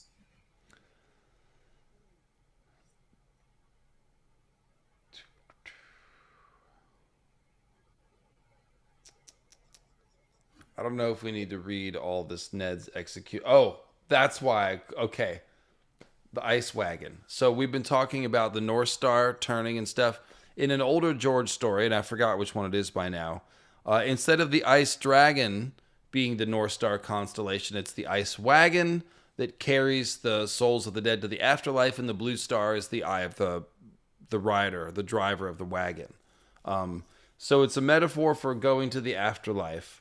And so here we see Arya is trying, it says, all she could see were arms and legs and stomachs and the seven slender towers of the sept looming overhead. She spotted a wood wagon and thought to climb up on the back where she might be able to see, but others had the same idea. So others are riding the ice wagon. And this is right as Ned is dying and going to the afterlife. And Ned has basically nothing but ice symbolism. So that was when she saw her father. In the ice dragon, the actual in narrative ice dragon is Jon, right? Yes. So we see all these king figures. Like, do you remember Viserys, Dany's brother, being forced to ride in the wagon in the back, and it was a great insult, and they called him the Cart King? Cart King, yes. Yeah. So that's one. And then we see Egg. He actually gets to Ashford by hiding in the back of not hiding in the back of a wagon, but a vendor of some kind let him ride in the wagon in the cart behind. So same thing again. And he's, of course, a king later. Yeah, and he does a lot of rebirth stuff there too. Yeah. And this also, Arya leaves some blood on Baelor the Blessed. She's climbing the statue and she leaves smears of blood on the painted marble. So there's some sort of blood offering here going on. I'm not sure what exactly, but I'd have to read the whole chapter. And let's see here. He's just pale. He was low in iron. There's some Ilian Pain stuff here. He's basically like some sort of other. He's like a skeleton, tall and fleshless, a skeleton and iron male. He's pockmarked like a moon, and he beheads Ned with his own sword. So I took this as a parallel to, like, at the beginning, Ned executes a Night's Watchman with a sword called Ice, and here he's being executed by the sword called Ice. So is Ned like a skeleton? Kind of, yeah. Like, all of the Kings of Winter are skeletal and emaciated and associated with death, and they're executioners. They are the King's Justice. So yeah, it's probably talking about the Weirwoods too, because the Weirwoods are mute like Ilian Pain and skeletal. They're bone white. So is it, yeah. I was going to say, Ilyn is described a lot like Ned. I always took it to mean this is like kind of a parallel to the Jon Snow kill the boy type thing, where we have like the older aspect, this Winter King figure killing the younger aspect, grow into the man you need to be, like, blah, blah, blah. But it's all okay. And they also call it the pulpit. Sir Ilyn climbed to the steps of the pulpit. Mm-hmm. It's kind of interesting. So Ilian Pain, other quotes about him: when he's fighting with Jaime, he dances beneath the horned moon twice. He's called the Silent Knight. And they're dancing like Waymar and the others. Silent Night. Through his pock-scarred face was grim, and his eyes cold as ice on a winter lake. So not only the ice eyes, but the winter lake speech of the others here. So he's like some sort of other warrior, which is what the Starks are often symbolized as. And let's see here. Jaime ended on his knees with the Silent Knight's sword at his throat and his own lost in the reeds. In the moonlight, the pockmarks on Payne's face were as large as craters. He made the clacking sound that might have been a laugh and drew his sword up Jaime's throat till the point came to rest between his lips. He would have been a different man in those days, but now the silence is much a part of him as those hollow eyes. So yeah, very Weirwood coated and moon coated. And other coated. Yeah. Well, and we kind of skipped to go down to here because it was on topic, but we definitely want to talk about Tobho Mott on the Street of Steel. Yeah, we are going back to him for sure. Cersei and the High Septon. Let's go back to Tobho Mott now before we forget.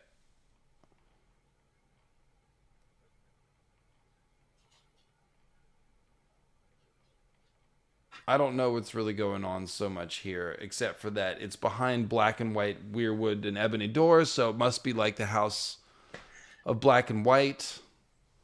Let's see here. Well, first off, he's a blacksmith, so we should automatically associate him with Azor Ahai, just because Azor Ahai smithed his sword. And this guy makes swords for Thoros that Thoros then lights on fire. So, we have some Lightbringer stuff going on. And of course, there is the blacksmith constellation that for the wildlings is the thief. It's Mars, the Red Wanderer, that's called the thief. But the Red Wanderer is a comet name, so yeah, Azor Ahai is the thief and the smith, both. Right. So one of the things that we keep seeing is like a stolen other baby, right?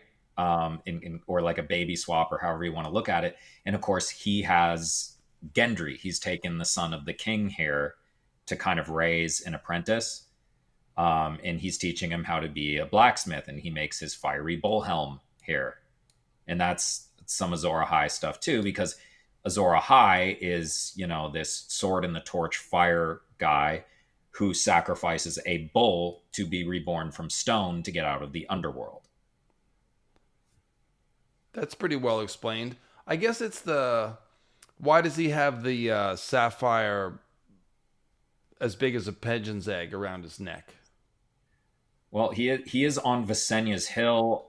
We see him doing some Green Man stuff, like he makes Renly's armor as Mm-hmm. deep green as the deep wood, and not only that, but he's very deliberate in how he says he didn't do it with paints, he did it with spells. So there's some like green seer stuff going on. So it makes sense that he would be doing some othery stuff. And he wears like a silver chain with a sapphire. You mentioned the sapphire pendant, but the silver chain. He has like silver, hammers on his tunic or whatever. And he, of course, is one of the blacksmiths who helped make Tyrion's gigantic silver chain for the Blackwater Rush. It's a big fat ice moon symbol around his neck. So I'm just Right. wondering why he's got that. Well, the Green Men are the ones who unleashed the others, and he is one of the people who, he made the chain that held them in there to get nuked by the wildfire. And Maybe we should the think about it as like a love locket. Like this is my girlfriend, oh, Ice Moon, Night's Queen.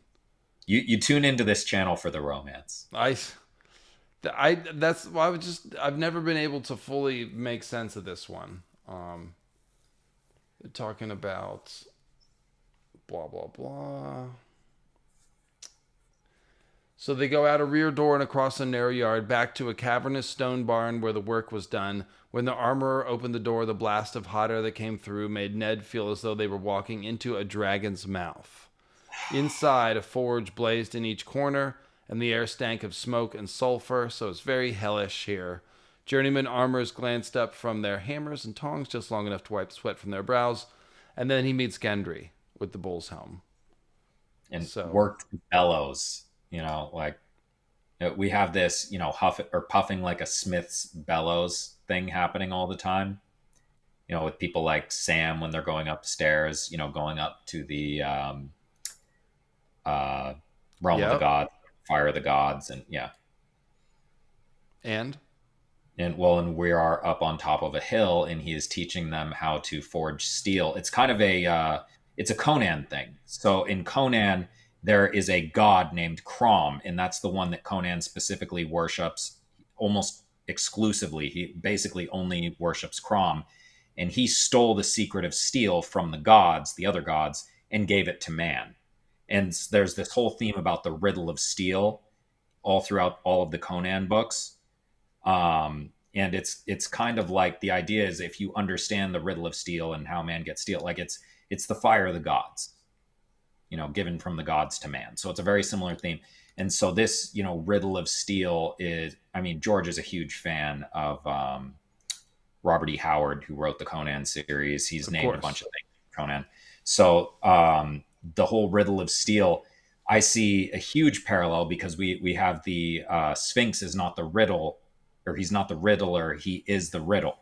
And then you have the Valyrian steel or the dragon or whatever. They're not the riddler, they're the riddle. Like, how do you make the dragon?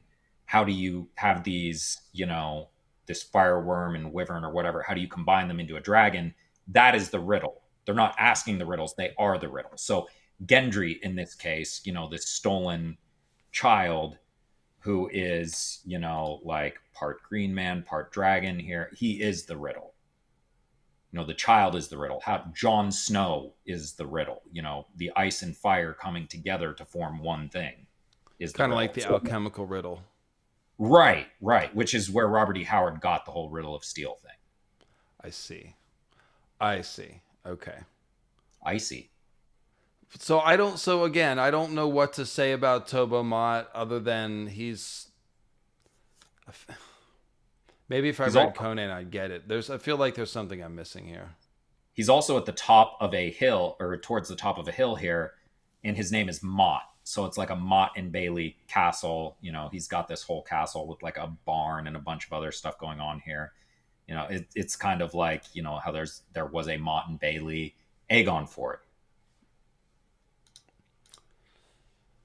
Let's see. And this is, of course, where they make Oathkeeper. We don't need to really read the Oathkeeper. That's not really King's Landing symbolism. It's a Lightbringer sword. That's about all we need to say about it. Oh, yeah. Let's see.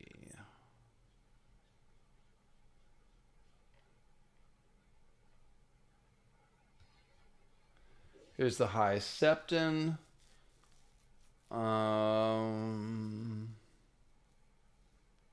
The Crystal Crown. We already mentioned that, really. Let's see.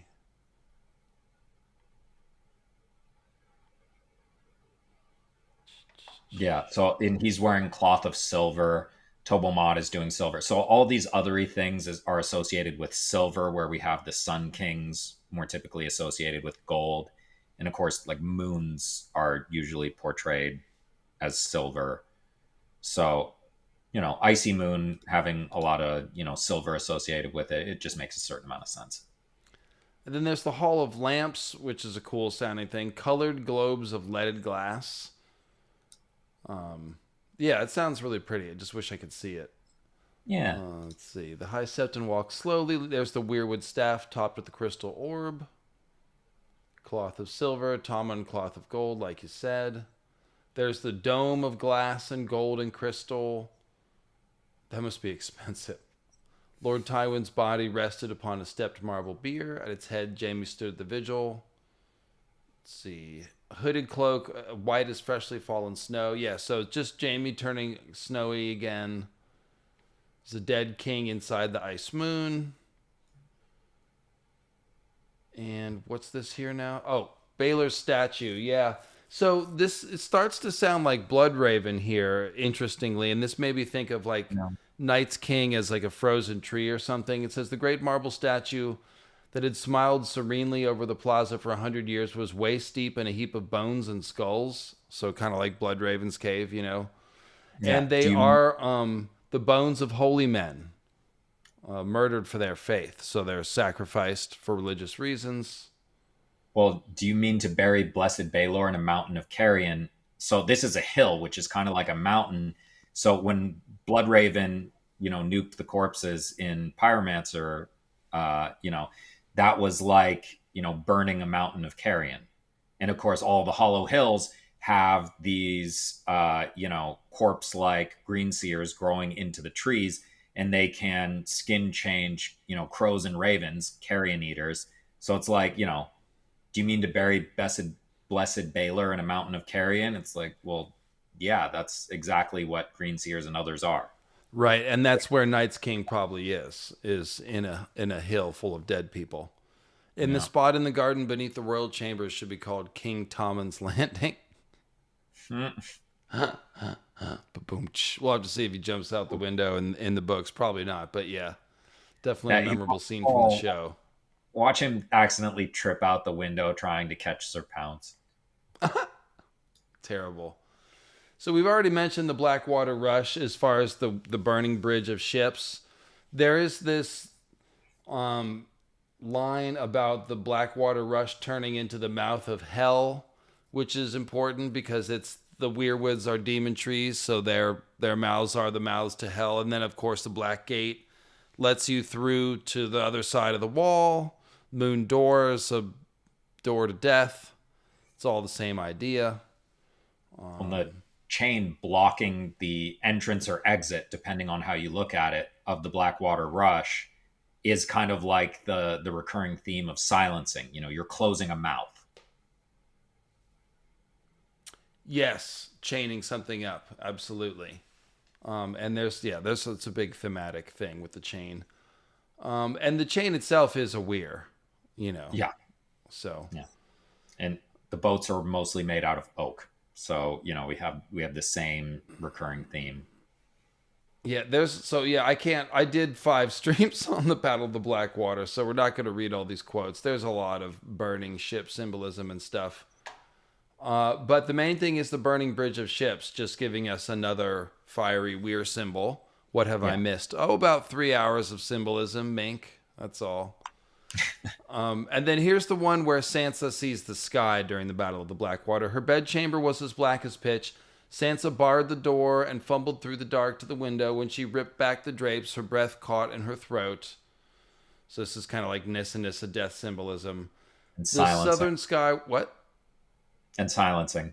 Right, that's what I mean, yeah. The southern sky was a swirl with glowing, shifting colors, the reflections of the great fires that burned below. Baleful green tides moved against the bellies of the clouds, and pools of orange light spread out across the heavens. The reds and yellows of common flame warred against the emeralds and jades of wildfire, each color flaring and then fading, birthing armies of short-lived shadows to die again an instant later. Green dawns gave way to orange dusks in half a heartbeat.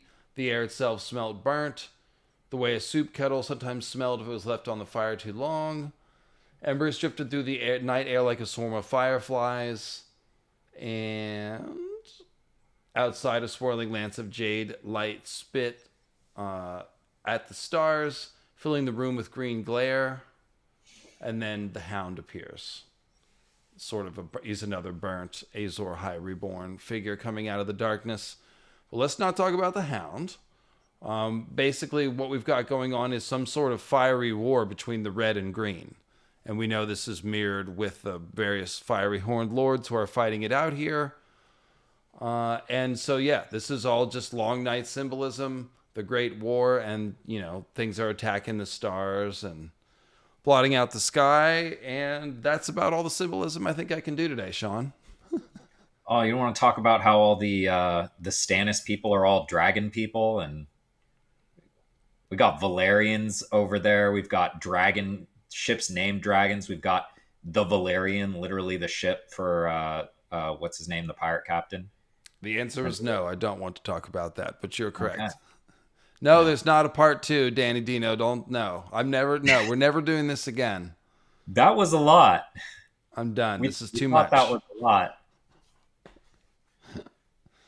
God, it was more than Bravos. I underestimated. Yeah, There's stuff we skipped. 2. No, there isn't part 2. That's it. Okay, there are other things we could do, but I'm not doing another 3 hours. He just did a stream yesterday. Yeah, that's true. I did do one yesterday. We're only doing character analysis on this channel from now on. I had the same feeling when I was done with the Battle of the Blackwater. It was just like, I don't know how much more symbolism I can do. Like, I'm doing it as hard as I can. Yeah, well, I've been working on the outline with you, but at the same time, I was also like running back and forth to my Tolkien video, and it's almost all symbolism, and I'm done. Like, I'm dying.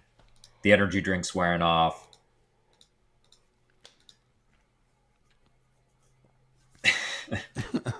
Indeed, it wore off like an hour ago, Sean, if we're being honest. But yes, we have done it. We have outlined all the symbolism that you could possibly outline at King's Landing, and I hope you guys had fun.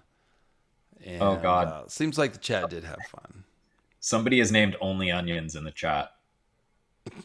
Oh, they're coming for me. Yeah. Thing. Yeah. I will permit them in sauces and some places, but all right, guys. Well, thank you very much. I'm glad you enjoyed it, and I do need to get some rest and take care of my birds. So, yeah, I got to feed the dogs. Thanks for having me on, folks. Please go see my Lord of the Rings video. I am pretty proud of the material in that, and I'm also putting out a chapter read on Patreon tomorrow. Oh yeah, which chapter? It's called The Triumph of the Witch from The Lion, the Witch, and the Wardrobe. Oh, cool. Very cool.